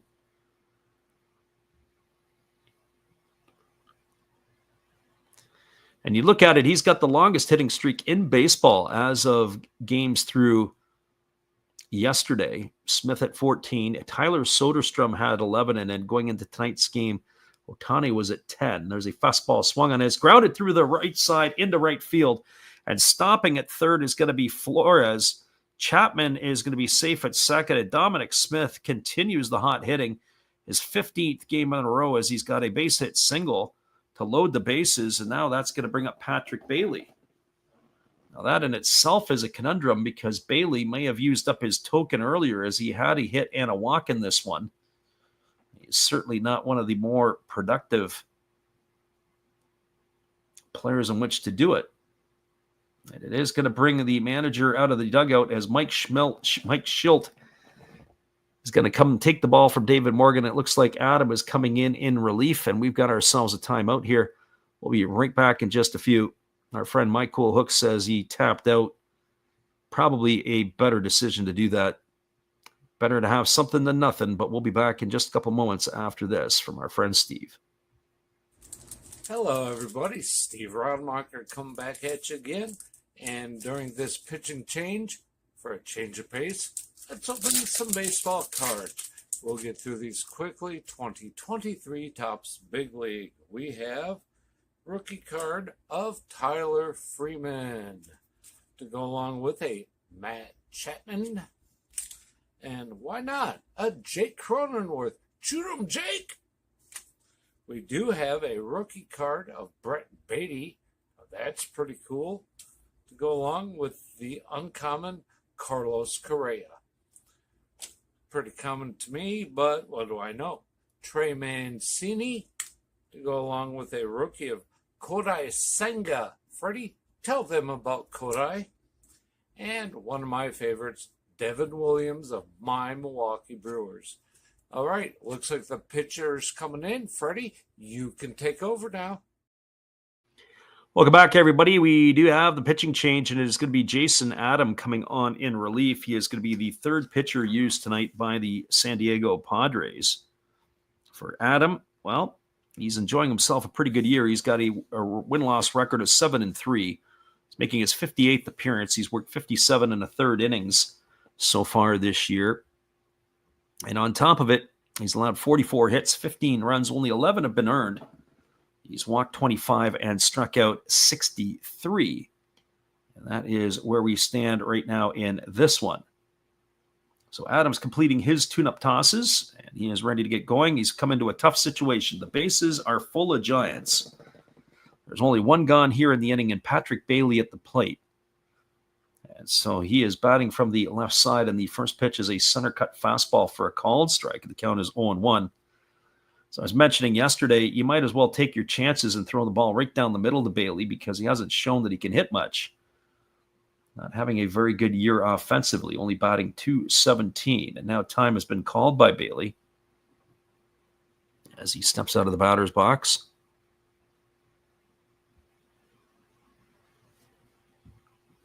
So we're going to hit the reset button. Dominic Smith with that base hit. He's come out of the ball game. It is Drew Gilbert in to run for him at first base. That was the other change, as he will most likely take over in right field. As the right-hander Adam kicks and delivers. There's a fastball swung on and fouled away, and the count now goes to 0-2. So no balls and 2 strikes.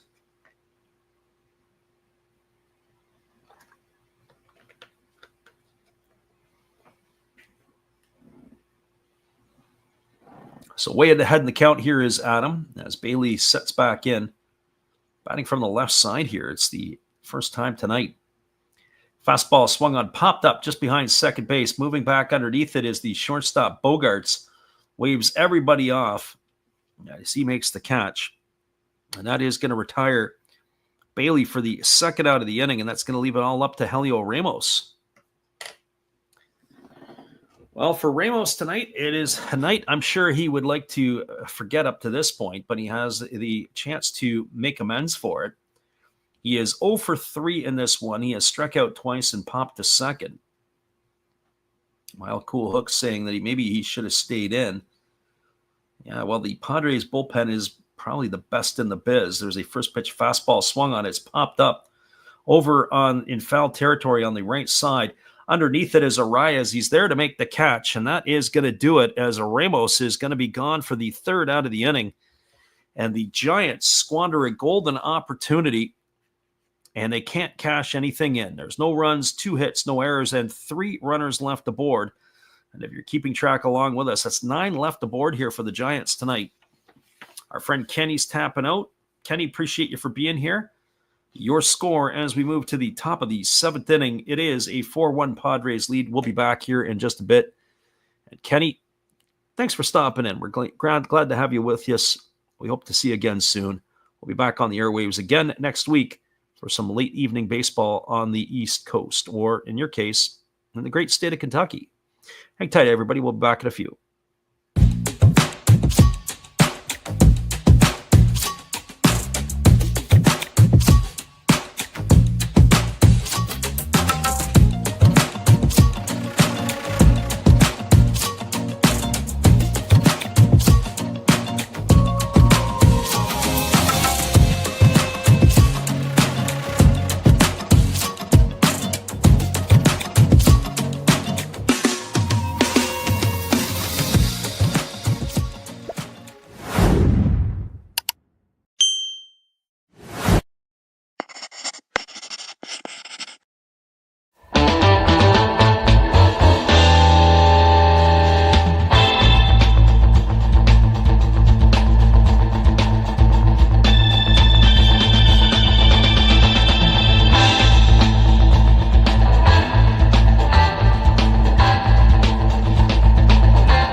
Welcome back, everybody. We are moving ourselves to the top of the 7th inning. The back third of the ball game is upon us, and coming to bat here for the Padres will be Jake Cronenworth, Freddie Fermin, and Fernando Tatis Jr.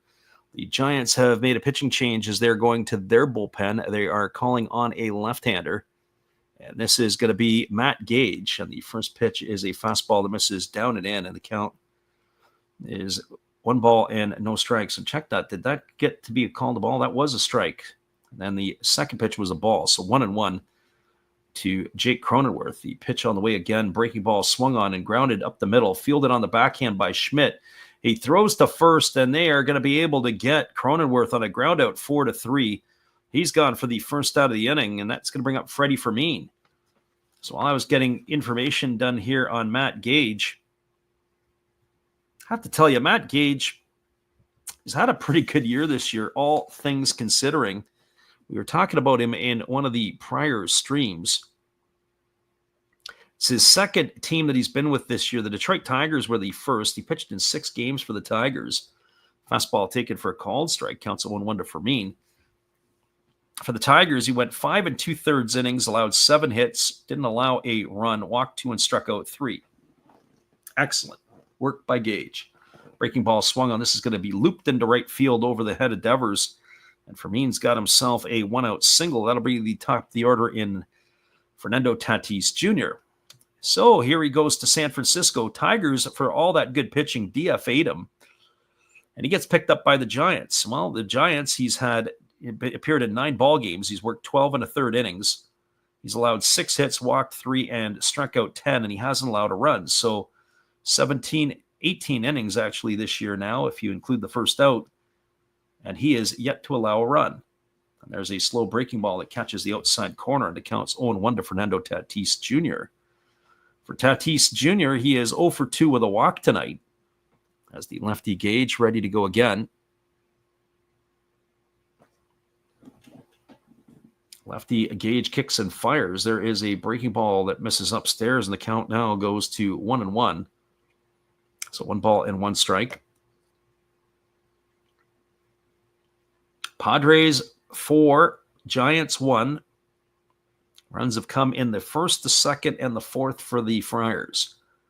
Pitches a breaking ball that misses down and in, and the count now goes to 2-1 on Tatis Jr. My Cool Hook says, runners' scoring position is always so bad for San Fran. Well, the problem with San Fran is they've stranded 9 runners in 6 innings so far, haven't been able to have a clutch hit, as there's a breaking ball waved at and missed, and the count goes to 2-2. And I don't think it's just runners in scoring position. It's being able to string hits together to put together an inning where you can put a crooked number on the board. The Giants just haven't seemed to be able to get that rolling.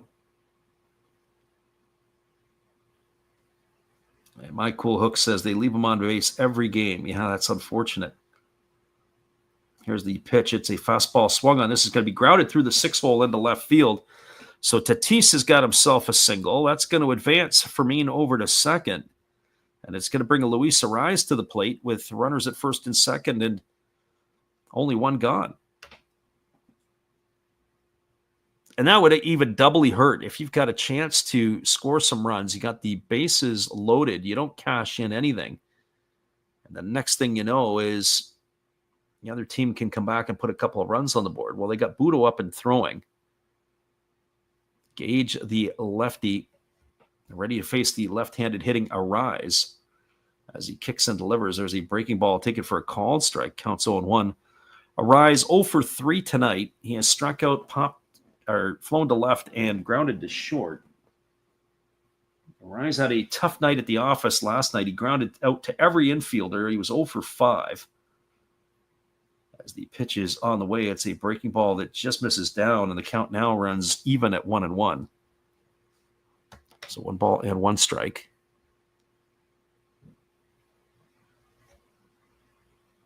My Cool Hook says it's hard to believe they couldn't put runs up on the board in the bottom of that last half inning, and I have to agree with you. As there's a breaking ball swung on it, is lifted foul down the left field line, and the count is now 1-2. So a ball and 2 strikes.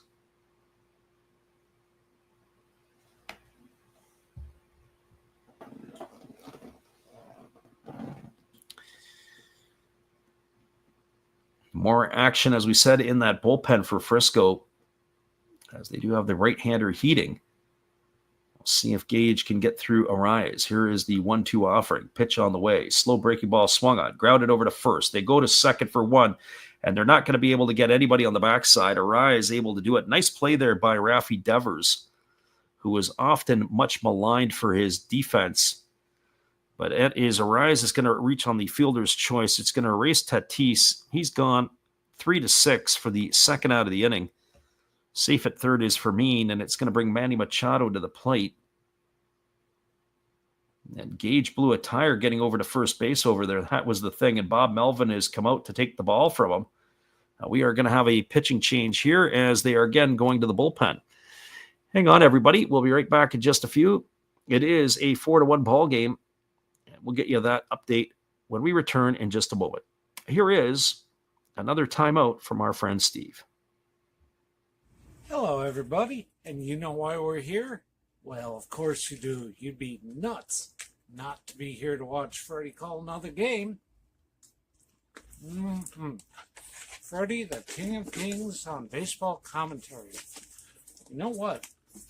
Come to think of it, with Freddie, there's absolutely nothing hotter than listening to him broadcast. Not even the Reaper Triple X puckered butt squeezing hot sauce. We'll just give it a whirl here. All right, Freddie. Cheers.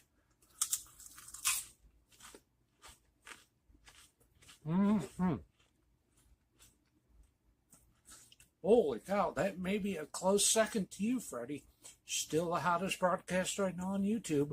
Peace out. Call a great game. Welcome back, everybody. We do have a pitching change as the Giants are going to their bullpen. It's going to be Jose Buto, the right-hander, 27 years old, coming into the ballgame. He's going to be making his 39th appearance of the season. The one-time New York Met was making his 5th appearance for the Giants. He has worked 4 1/3 innings. He's allowed 1 hit, walked 2, and struck out 5. So Buto on in relief here of Matt Gage. And so the runners who are on the corners, they are responsible, or Gage is responsible for those runners. It is going to bring Manny Machado to the plate. So Buto ready to face Machado here, who is 1 for 3 tonight. A single, he's scored a run, and he's flown out to right field twice. So Buto ready to go as Machado waits on the first offering from the righty, and it is a breaking ball that's waved at and missed. Count is quickly 0-1. Machado hitting .297 on the year, 20 homers and 72 RBIs. Again, Budo works himself to the set position. Here comes the pitch. There's a breaking ball that misses way outside, and the count now goes to 1-1. So 1 ball and 1 strike. When this game is over, we'll give you the full roundup from around Major League Baseball, as there are all kinds of games that are now finals across the MLB. As a breaking ball misses down, it's now 2-1. Trying to keep tabs on the different scores. Ourselves here. Detroit Tigers were down 9-3 entering the top of the ninth, and they've cut it to 9-6 against the White Sox. Breaking ball misses down and away, and the count now goes to 3-1 on Machado. Waiting on deck is Xander Bogaerts.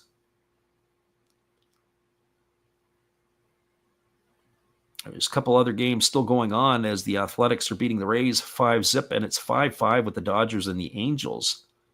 Pitch on the way. Breaking ball misses down and away. Machado's going to get himself a walk. That is going to load the bases. And that is going to bring Xander Bogaerts to the plate. So welcome to the game, Buto. And he walks the first batter that he faces. Well, not the worst thing. Now you set up the force at any base. Brings Bogaerts to the plate, who's 1 for 3 tonight. He's got a double in his 3 trips. He's also struck out looking and grounded to second. As the right-hander delivers the first pitch fastball, swung through and missed. Count is 0-1. Team that you got to keep an eye on right now is the Cleveland Guardians. Guardians won again tonight. They've increased their record to 62-56. And they are gaining ground on the Tigers in the Central. Here's the pitch. Another fastball swung on and missed, and the count now goes to 0-2. It was a pitch that looked like they were sinkers, really tight rotation.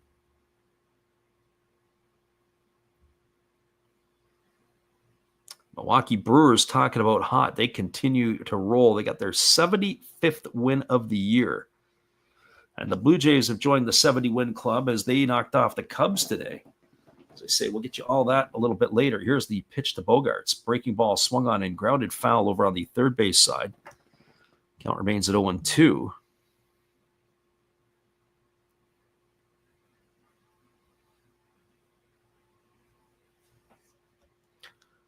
So, no balls and 2 strikes to Bogaerts. Bases are full of Friars. As Budo ready to deliver. Here comes the 0-2 offering. It's a breaking ball swung on. It is lifted into deep left field. And camping out at the edge of the warning track is Ramos. He's there to make the catch. And the Padres, they strand a whole bunch here in the inning. There was no runs in the inning on the benefit of 2 hits. There was no errors, and there were 3 runners left aboard. Your score as we move to the bottom of the 7th inning, it is a 4-1 Padre lead. Looking ahead, it's going to be Schmidt, Devers, and Adames to come to bat here. We'll be back in just a couple moments after this timeout on the Last Raps Baseball YouTube channel. Stay with us, everybody.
Welcome back, everybody. It is going to be the 2, 3, and 4 hitters slated to come to bat here. That means Casey Schmidt, Rafael Devers, and Willie Adames. We're just waiting to see if it is still going to be Jason Adam, and it is going to be that for sure. So Adam is going to stay in here to face the 2, 3, and 4 hitters. And the first pitch coming up here to Casey Schmidt is a breaking ball that drops in for a called strike, and the count is quickly 0-1. So no balls and 1 strike. Schmidt tonight is 2 for 3. He's got a single, a double. He's also scored a run, which is the only one for the Giants, as the pitch on the way is a fastball missing upstairs. And the count runs even to 1-1. So 1 ball and 1 strike. Again, the right-hander working to the belt as he holds to the set position. Pitch on the way. Breaking ball swung on. This is going to be looped into left center field. It's going to get down for a base hit.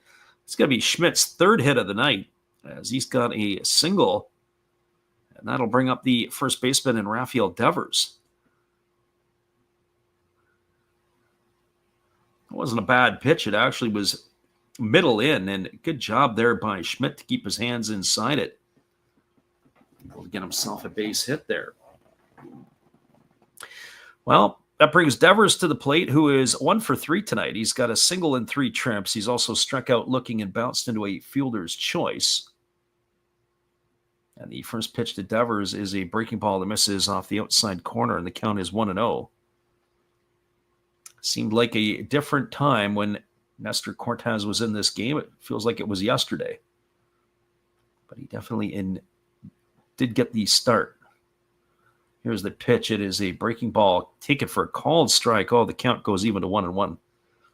Friend Martin says, glad to see Schmidt having a good end to his season, but totally wasted on this team. Well, I guess they're going to have to find out if he can play every day between now and the end. But he's had a couple of decent ball games. There's a breaking ball missing outside, and the count now 2-1 to Devers. Devers is going to have to get a good pitch, one good pitch to hit in this at bat, and he hasn't seen it yet. So here comes the 2-1 offering as the right-hander delivers. There's a fastball swung on. It's going to be lifted foul. I don't even know if that was the best pitch of the at bat. Devers pretty antsy at the plate. So 2 balls and 2 strikes it is.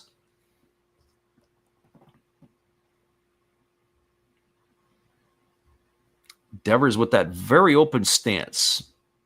Waiting on the offering here from Adam, who kicks and delivers. There is a breaking ball swung on. It's grounded over to first. Arias goes to second for 1. Back to first, and it's not going to be in time.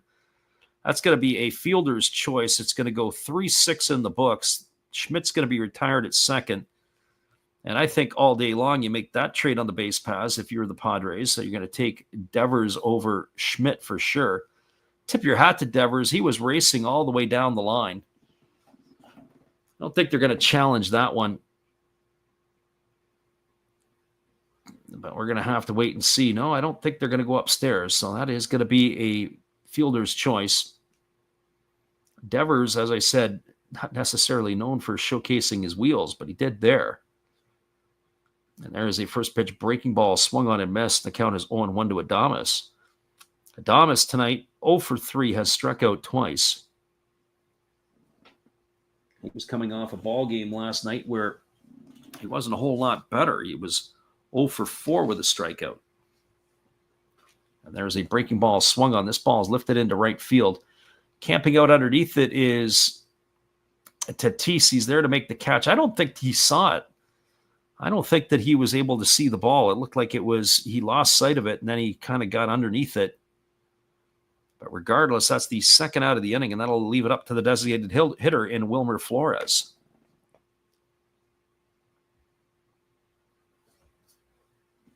Martin says he definitely deserves a long look. It's unfortunate he's putting it together when they're falling out of it. Well, maybe he keeps that run going into 2026.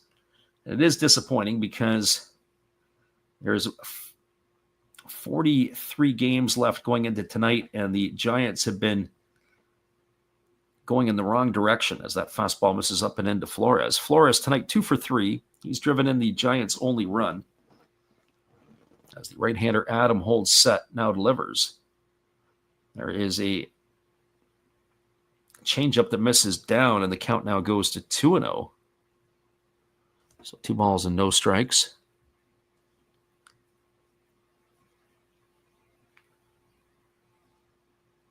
Padres enjoying a 4-1 lead here.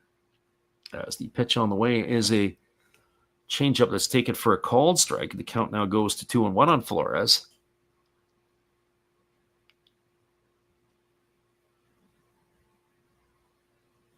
Again, the right-hander working to the belt. And he kicks and he fires. There's a breaking ball swung on. This is grounded foul over on the third base side. Counts 2-2 to Flores.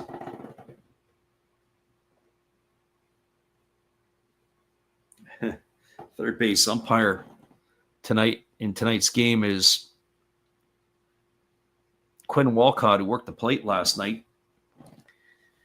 And he fielded the ball and threw it to the ball dude. There's a breaking ball swung out and missed, and Flores is down on strikes. He swung at a pitch that Javi Baez would chase after. It was in the other batter's box, and he is going to be retired for the third out of the inning. No runs in the inning. There's no hits, no errors. 1 runner left aboard. Check that. 1 hit in the inning and 1 runner left aboard. Your score as we move to the top of the 8th. It is a 4-1 Padre lead. We'll be back here in just a couple moments. We appreciate you guys for hanging in. And I'll answer Martin's question and comment on that in just a moment when we return after this timeout.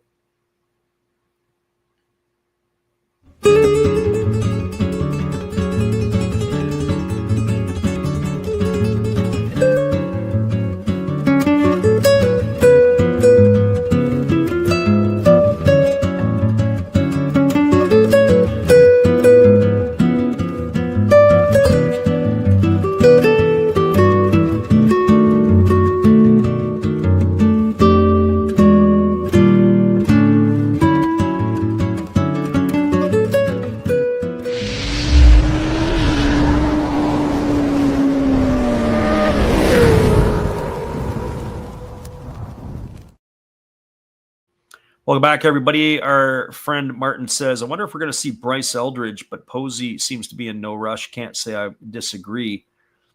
Yeah, I don't know what Eldridge is doing. I know he had a pretty good start to the season, and then I just kind of fell off my radar. That's the other thing. I kind of wondered why they would trade for Devers, make him the first baseman. And you think about it, playing at third base is Chapman. And, when you have Chapman in that situation, you look at it and you say, well, they've got him locked up for a little bit. Where does that put the big first baseman? You don't want to bring him up and then let him languish. You got to be able to play. You got to play every day. Well, it is going to be Jackson Merrill, Ramon Laureano, and Jose Iglesias slated to come to bat, as it is a pitching change here for the Giants, as it's going to be Carson Seymour coming in. Relief. It's my first time seeing Seymour pitch this year. So he is a right-hander. He's making his 7th appearance of the year. He's got a record of 0-1. And the first pitch on the way is a fastball that misses inside for ball 1. He has worked 14 innings. He's allowed 17 hits, 9 runs, 7 have been earned, walking 4 and striking out 12. So 1 ball and no strikes to Merrill, as the pitch on the way is a breaking ball that bounces up to the plate. It counts 2-0. Merrill doubled his last time up, and he was stranded at third. His other 2 appearances, he struck out. So officially 1 for 3 on this one here tonight. As the right-hander delivers again, there is a fastball swung on. This is going to be lifted foul into the seats over on the third base side. Merrill has raised his season average. Well, he's got it at 261. As the right-hander rocks and delivers. Fastball swung on. This ball is belted into deep left field. This ball could be trouble. And you can add some points to the batting averages. Jackson Merrill has gone the other way with a solo shot to start the 8th inning.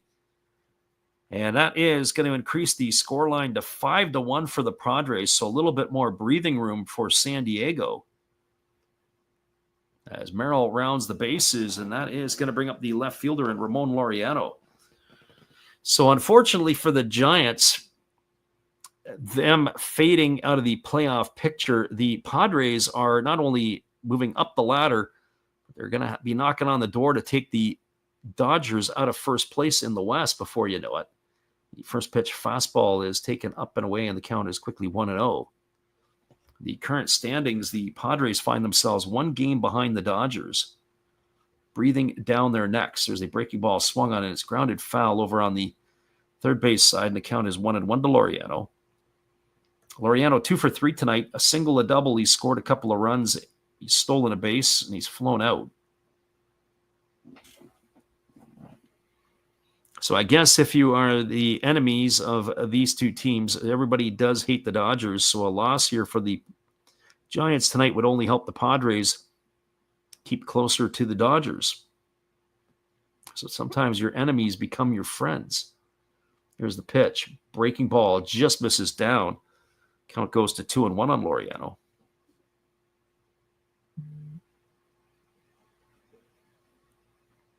Martin says how Merrill is pretty good. And if you can't have Giants joy, at least you can have Dodger pain. I think there'll be a lot of people queuing up for that. As there's a pitch that misses down, it's now 3-1. And there is a fastball that misses down. It's going to be ball 4. And that is going to be a walk to Laureano. So the first two batters that Seymour has faced has not gone well. The home run to Merrill and the walk to Laureano. Brings up the question, or at least brings a question to me. I'm looking at next year, or thinking of next year's World Baseball Classic rosters. I would have thought Jackson Merrill might have got a sniff for next year, but I don't know if the season that he's put forward this year is helping his case. I would have thought that maybe he would have got the Bobby Witt Jr. treatment, because I thought it was a little early for Witt to be on the last one, but he held his own, and certainly this one, Bobby Witt, is going to be a mainstay. Everybody knows he can play. But my question will be, is Jackson Merrill going to be a part of the party? Maybe a fourth outfielder? You think if Trout and Judge are playing in the next one, what other opportunities, how many other outfield spots? You got one other outfield spot. Is Merrill part of that? There's a fastball that misses inside. Count is 1-0 to 1-0 to Gavin Sheets. Sheets is hitting here for Jose Iglesias. And the pitch on the way, there is a fastball that swung on and fouled away, and the count goes even at 1-1. So Iglesias' night is done with a home run and knocking in a pair. Thank you for your service. As Drew Gilbert races in, picks up the ball, and fires it into the stands, a souvenir for the San Francisco faithful. So again, here comes the pitch from the right-hander who kicks and delivers. There's a breaking ball that misses way outside. The count now goes to 2-1. So 2 balls and a strike.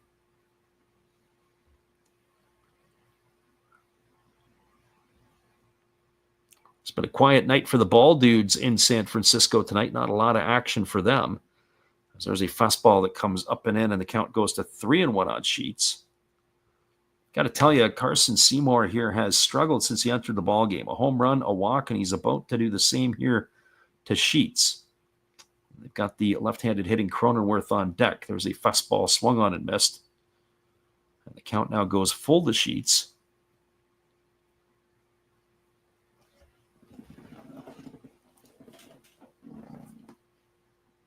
Giants in the hole, 5-1, top of the 8th inning here as the pitch on the way.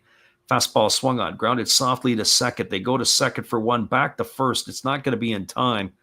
It's going to be a fielder's choice. It's going to erase Laureano. You want him off the base paths. He's gone 4-6 for the first out of the inning. Safe on the back end is Sheets, and that is going to bring Jake Cronenworth to the plate.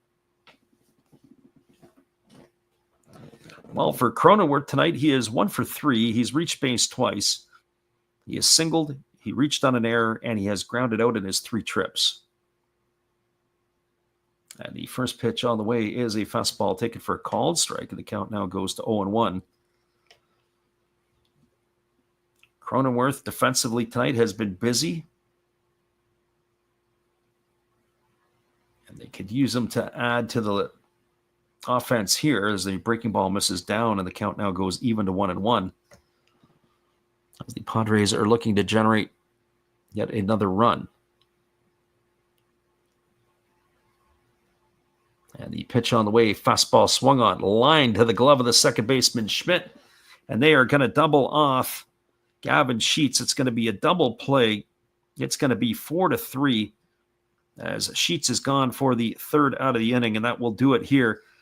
Hits the ball on the screws, does Cronenworth, but right to the glove of the second baseman, Schmidt. 1 run in the inning. It was the home run by Merrill. No hit, or 1 run, 1 hit, no errors, nobody left the board. Moving to the bottom of the 8th inning, it is a 5-1 San Diego lead.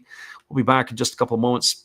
Thanks again for hanging in here with us tonight on the Last Raps Baseball YouTube channel. Be right back after this timeout.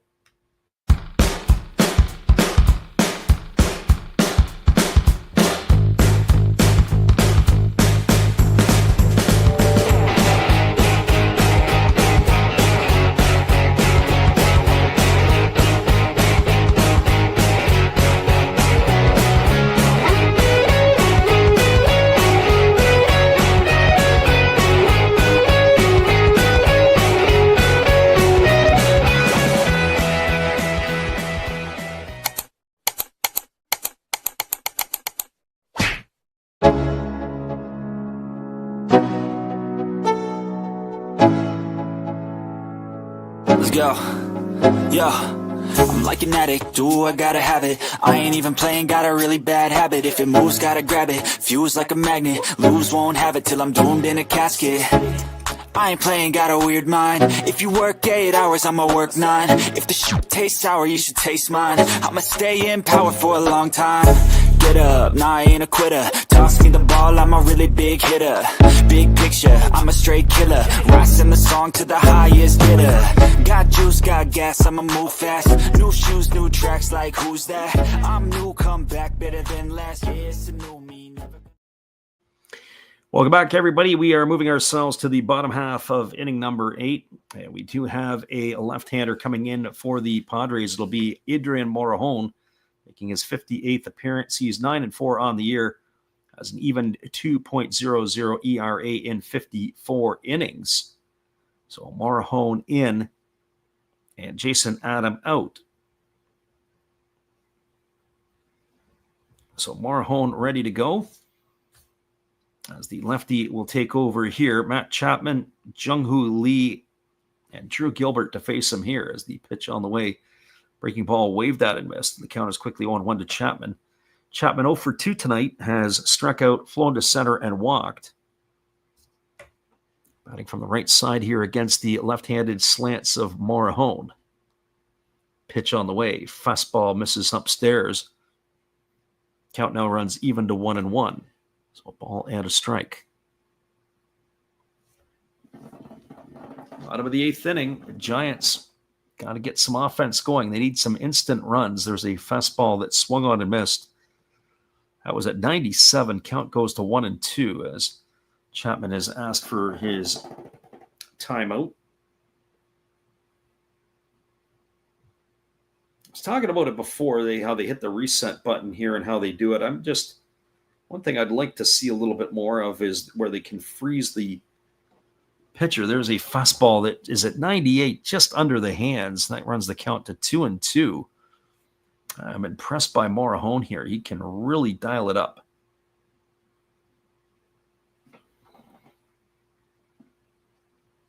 As the offering comes, it's a fastball swung on. This was fouled straight back. So Chapman was on the pitch, but it count remains at 2-2. So 2 balls and 2 strikes.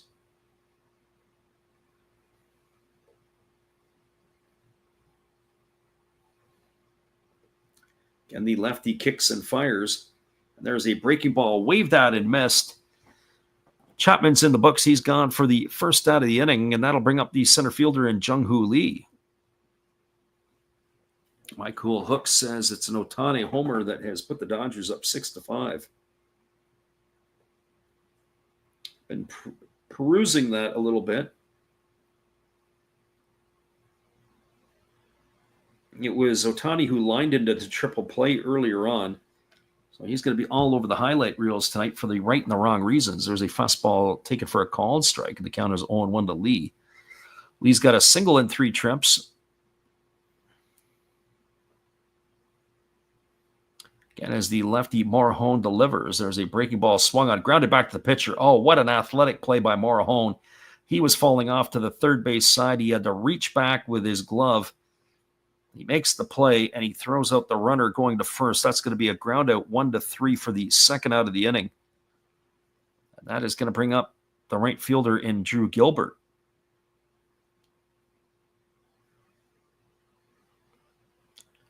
Well, for Gilbert, he's batting from the left side. He's 1 for 3 tonight. As the lefty leans in and gets the sign, and now he works himself to the set position. And here comes the pitch. It's a fastball taken for a called strike. The count is 0-1 to Gilbert. Gilbert got his first career hit in last night's ball game. He did get the start. Got the monkey off his back. I think he was 0 for 14 to begin his career. There was a fastball swung on his, chopped up the middle, fielded by the third baseman Machado, who is well into the 6 hole. He's going to fire Gilbert out at first. It's a ground out 5-3. He's gone for the third out of the inning. And that is going to do it here for the Giants in their half of the 8th. They go quietly and in order. No runs, no hits, no errors, nobody left aboard. We're now moving to the top of inning number 9. Your score is the Padres 5, the Giants 1. Stay with us, everybody. They're into the deep water now. We'll be right back after this. Hello, this is Eric Fox, formerly of the Oakland A's and Texas Rangers baseball teams. If you want to learn about Japanese baseball, see Coach Fred of Last Raps Baseball. If you want baseball instruction, see Coach Fred. If you want to learn about golf, do not go to Coach Fred. Fred, what kind of club is this? At Last Raps Baseball, we know baseball. Well, you've got to have an ace in the hole, a little secret that nobody knows. Life is a gamble, a game we all play, but you've got to save something for a rainy day.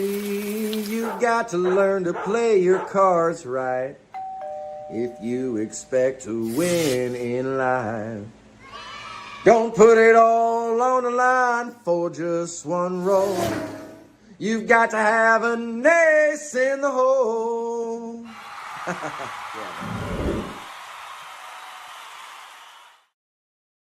That's right, everybody. Even though we're doing the Padres and the Giants, that is our friend down in San Diego, Matt Hollis. It is another Hollis build. Be sure to check him out after the game. Coming to bat here in the 9th inning, it is going to be Freddie Fermin, and then the top of the order in Fernando Tatis Jr. and Luis Arraez to face the Giants relievers here. We're just getting a confirmation as it is. We still have Seymour, but looks like he is still going to be on the hill. So he's coming back out for another inning as he's ready to face Fermin, and he kicks and delivers. There's a fastball taken for a called strike, and the count is quickly 0-1 to Fermin. Fermin 1 for 3 tonight. He's grounded into a double play, lined to third, and singled in his 3 trips. As the pitch on the way is a breaking ball that catches the outside corner for a called strike. The count's 0-2. You see Fermin didn't like that call. So no balls and 2 strikes. As Seymour delivers, there's a breaking ball that misses down, and the count now goes to 1-2. So 1 ball and 2 strikes it is. Again, the right-hander rocking into the motion and delivering. Pitch, fastball misses outside. Count now goes to 2-2. So 2 balls and 2 strikes. Top of the 9th inning here. Padres with a 4-1 lead. Fastball swung on, grounded up the middle, fielded neatly by the shortstop Adames. He fires to first. And Fermin is going to be retired on a ground out 6-3 for the first out of the inning, and that'll bring up the right fielder in Fernando Tatis Jr.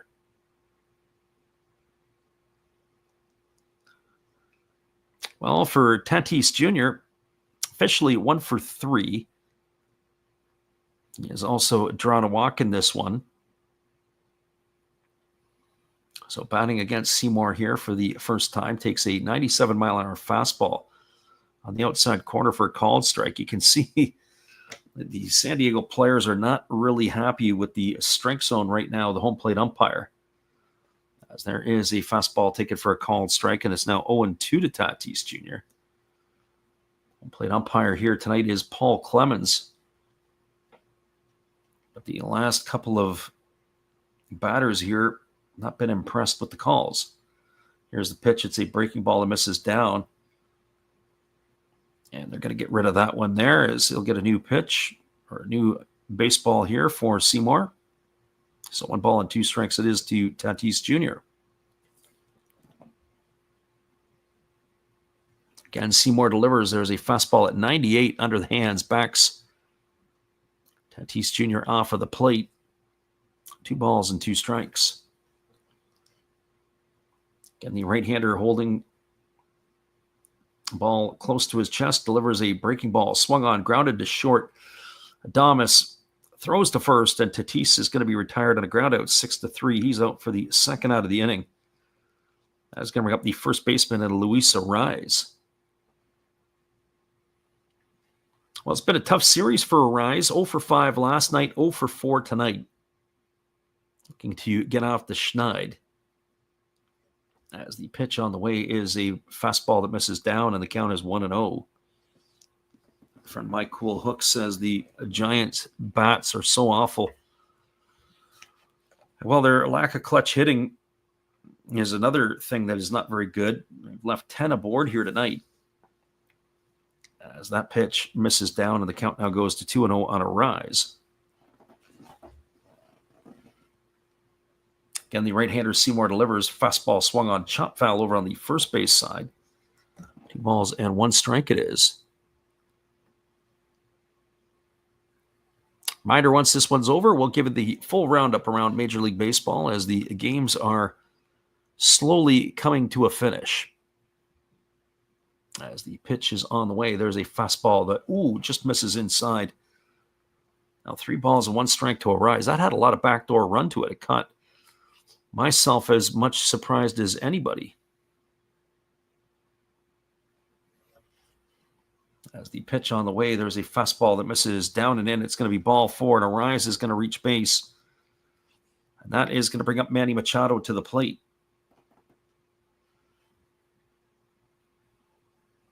It is the bottom of the 9th inning in Los Angeles, the battle of the two clubs. Dodgers with a 6-5 lead in that one over the Angels. Here's the first offering to Machado. Breaking ball swung on, popped up foul over on the first base side of home plate. Count is 0-1 to Machado.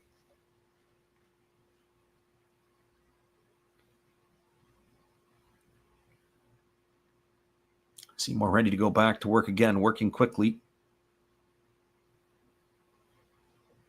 As he kicks and fires, there's a fastball missing outside. The count runs even to 1-1.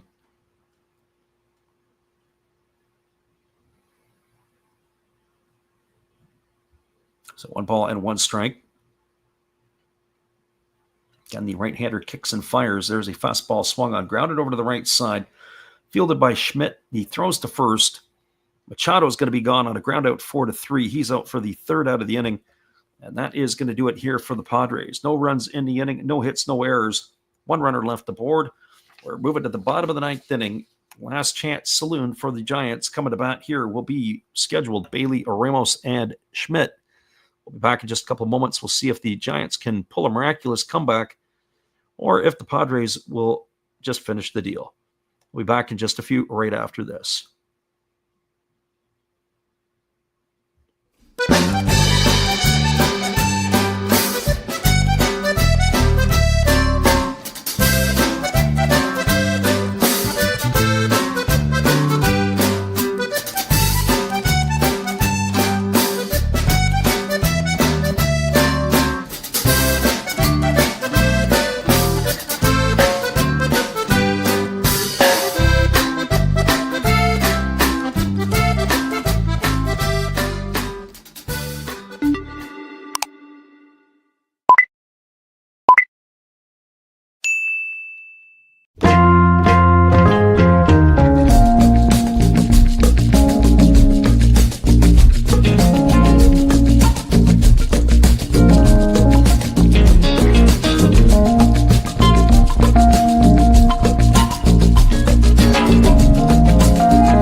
Welcome back, everybody. It's going to be the 9, 1, and 2 hitters to come to bat here in the batting order.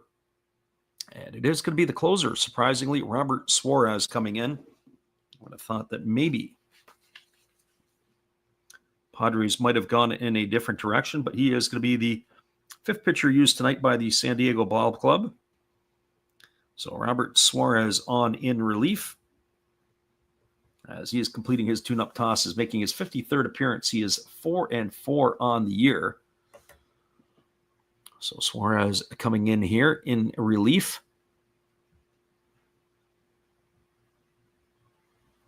Suarez has worked 50 and a third innings, allowed 37 hits, 19 runs, 18 have been earned.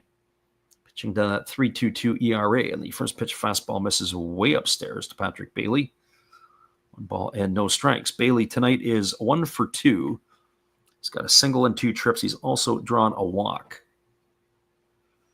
As the right-hander delivers again, there's a fastball swung on. It goes straight back.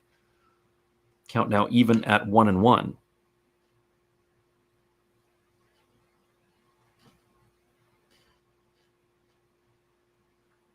So 1 ball and 1 strike. Again, Bailey digs himself in. Suarez ready to go back to work. Here's the pitch.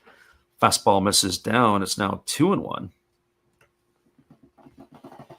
So 2 balls and 1 strike.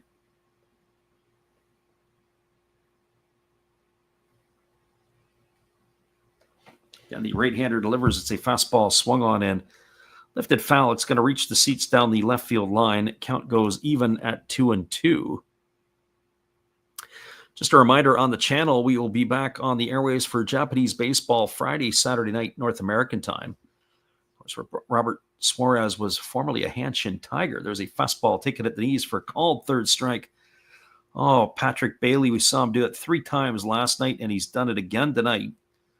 Looks absolutely lost at the plate. That's going to bring up Helio Ramos. And for Ramos, well, he is 0 for 4 tonight in this one. Struck out twice, popped to second, and popped to first. Pitch on the way. Fastball misses up and away, and the count is 1-0. And then next week, we're going to do these same 2 ball clubs on Monday and Tuesday night. We're going to do the game between the Giants and the Padres from Petco. Fastball taken for a called strike, and then that would probably put a finish on our games. I don't know if we'll do anything Wednesday or Thursday next week. I'll have to wait and see. To play it by ear a little bit. Here's the pitch. Fastball at 100 miles an hour, swung on and fouled away, and the count is now at 1-2 to Ramos. We'll be not back on the airwaves until the month of September.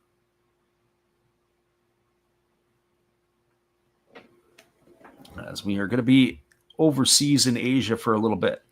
Here's the pitch. Fastball swung on, grounded over to the right side, fielded neatly by the second baseman Cronenworth. He's going to throw Ramos out on a ground out 4-3, and that is 2 in the books. And now the Giants are down to their final out. It is going to be Casey Schmidt coming to the plate. Schmidt tonight is 3 for 4. He's got a couple of singles and a double.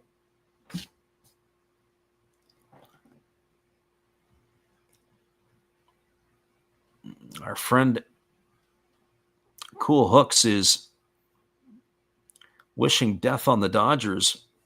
I can see exactly what's going on. It's a bases loaded situation, I think, over there. With 1 gone, fastball that misses down, and the count is 1-0. Looks like Zach Neto is at the plate. We'll keep an eye on that one while we're here. There's a fastball at 99 taken for a called strike, and the count's 1-1 to Schmidt.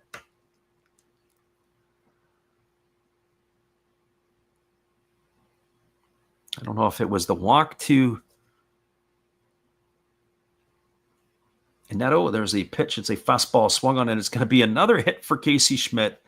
His 4th hit of the night, as he hits a single through the 4-hole into right field. So the Giants still have life. Now they got a base runner, and it's going to bring Rafi Devers to the plate. Devers tonight, 1 for 4. He's got a single and 4 trips. He has reached base 3 times. He's got on a fielder's choice a couple of times. And he did strike out looking. So this brings Devers to the plate. I'm curious to see how Suarez is going to pitch to him. I'd just go right after him with my number one pitch, which is your fastball. And there is a changeup that swung on and tapped foul over on the first base side. Got to love it when your changeup flies in at 91 miles an hour. So that's a problem most pitchers would love to have.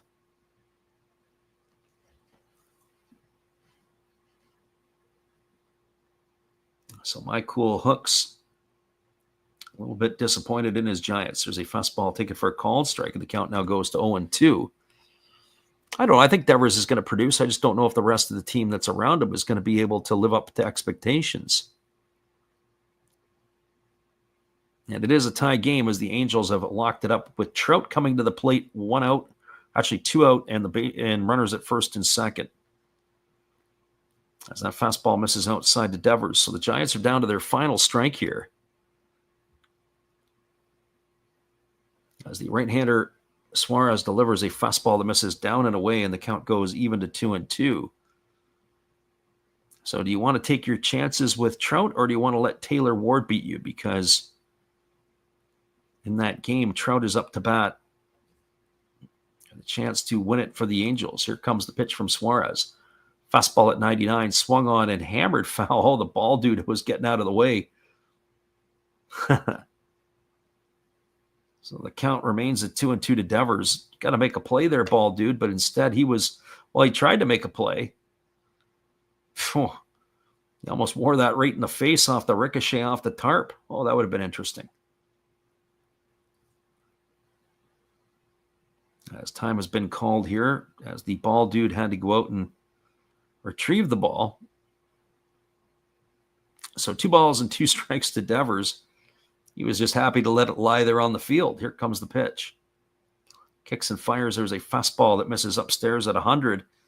3 balls and 2 strikes now to Devers.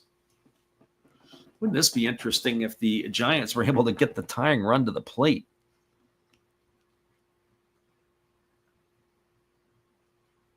So 3 balls and 2 strikes, and the right-hander delivers a 100-mile-an-hour heater, and he blows it right by Devers.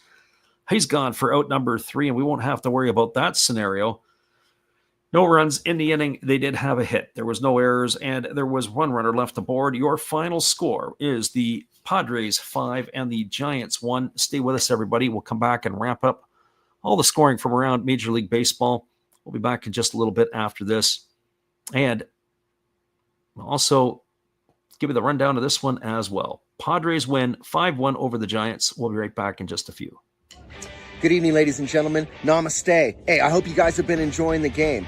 My name is Hollis. I've got a YouTube channel called Another Hollis Build. I love baseball cards. I open up brand new product for you guys. I open up old stuff. I do breaks. I do auctions. All kinds of stuff concerning baseball. I'm Friars faithful, Padres to the end. I also love Garbage Pail Kids and my animals. I have a ton of animals. It's like a mini petting zoo here around my house.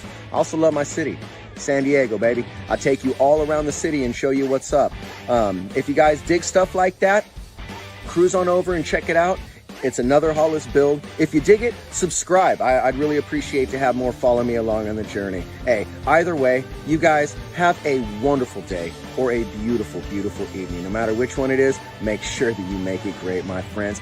Big up Last Raps Baseball. Yeah, Freddie, let's go. One love and peace. Yeah, man.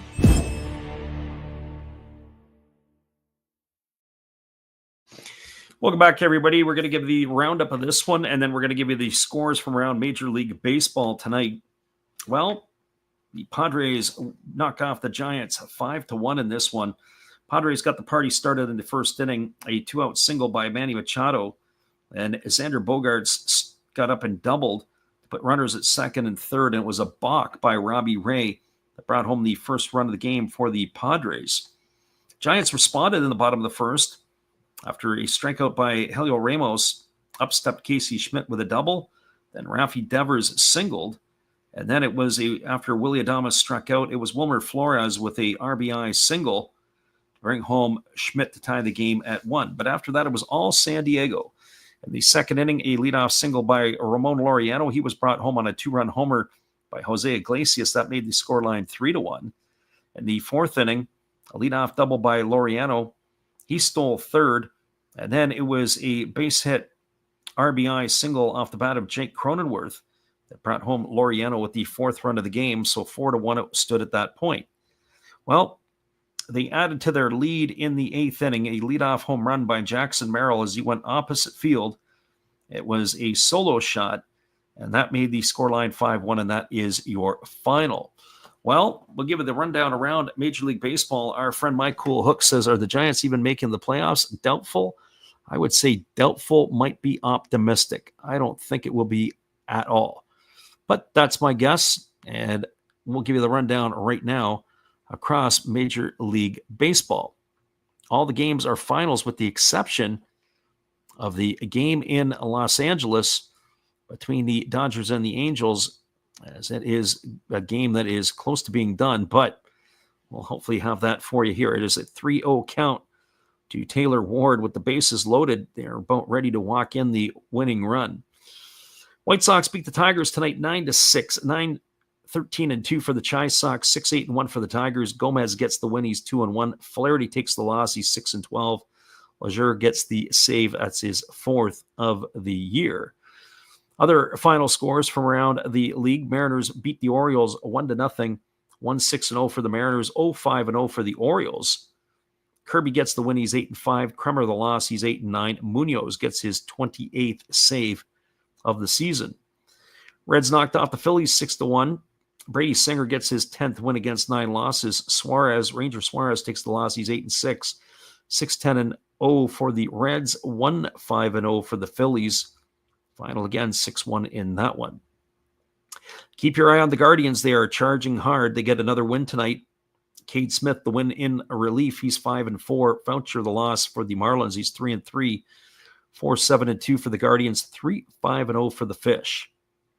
Yankees behind Carlos Rodon. They knock off the Twins, a one-hitter tonight. Rodon goes to 12-7 on the year. Adams takes the loss for the Twins. Yankees 9-11-0. Twins 1-1-1. Blue Jays knocked off the Cubs 5-1. Barrios, the win, his 9th of the year against 4 defeats. Assad takes the loss. He's 0-1. Blue Jays 5-12-0. Cubs 1-4-2. Again, your final 5-1 in that one. Mets trying to get on some sort of roll. They knocked off the Braves tonight 13-5. Maybe the Braves are the right tonic for the Mets. 13-16-0 for the Mets. 5-8-0 for the Braves. Soto the win. He goes to 1-3. Strider the loss. He's 5-10.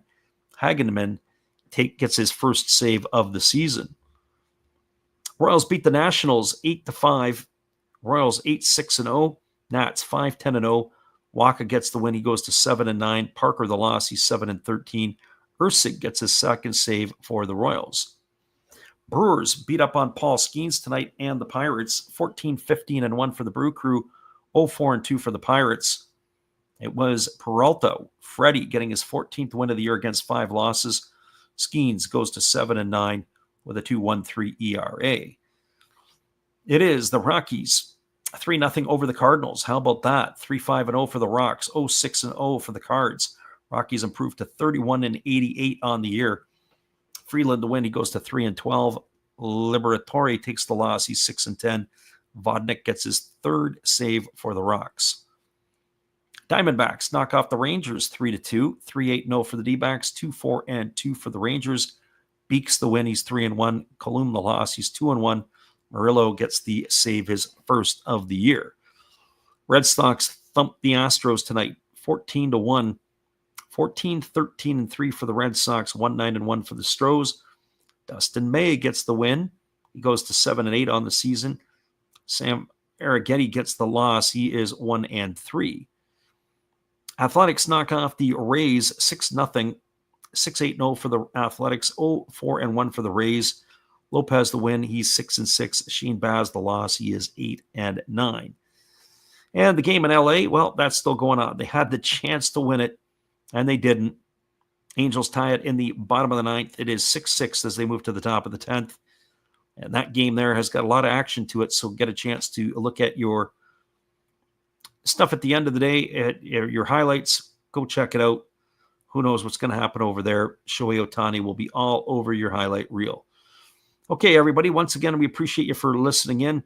Our good friend Mike Cool Hooks holding it down for us tonight. Again, your final score, 5-1 for the Padres over the Giants. Have a great night, everybody. We'll be back in a couple of days' time for some Japanese baseball, 10 o'clock Friday, Pacific time, 1 a.m. Eastern, if you are on the Eastern Seaboard. Have a great night, everybody. We'll see you again soon.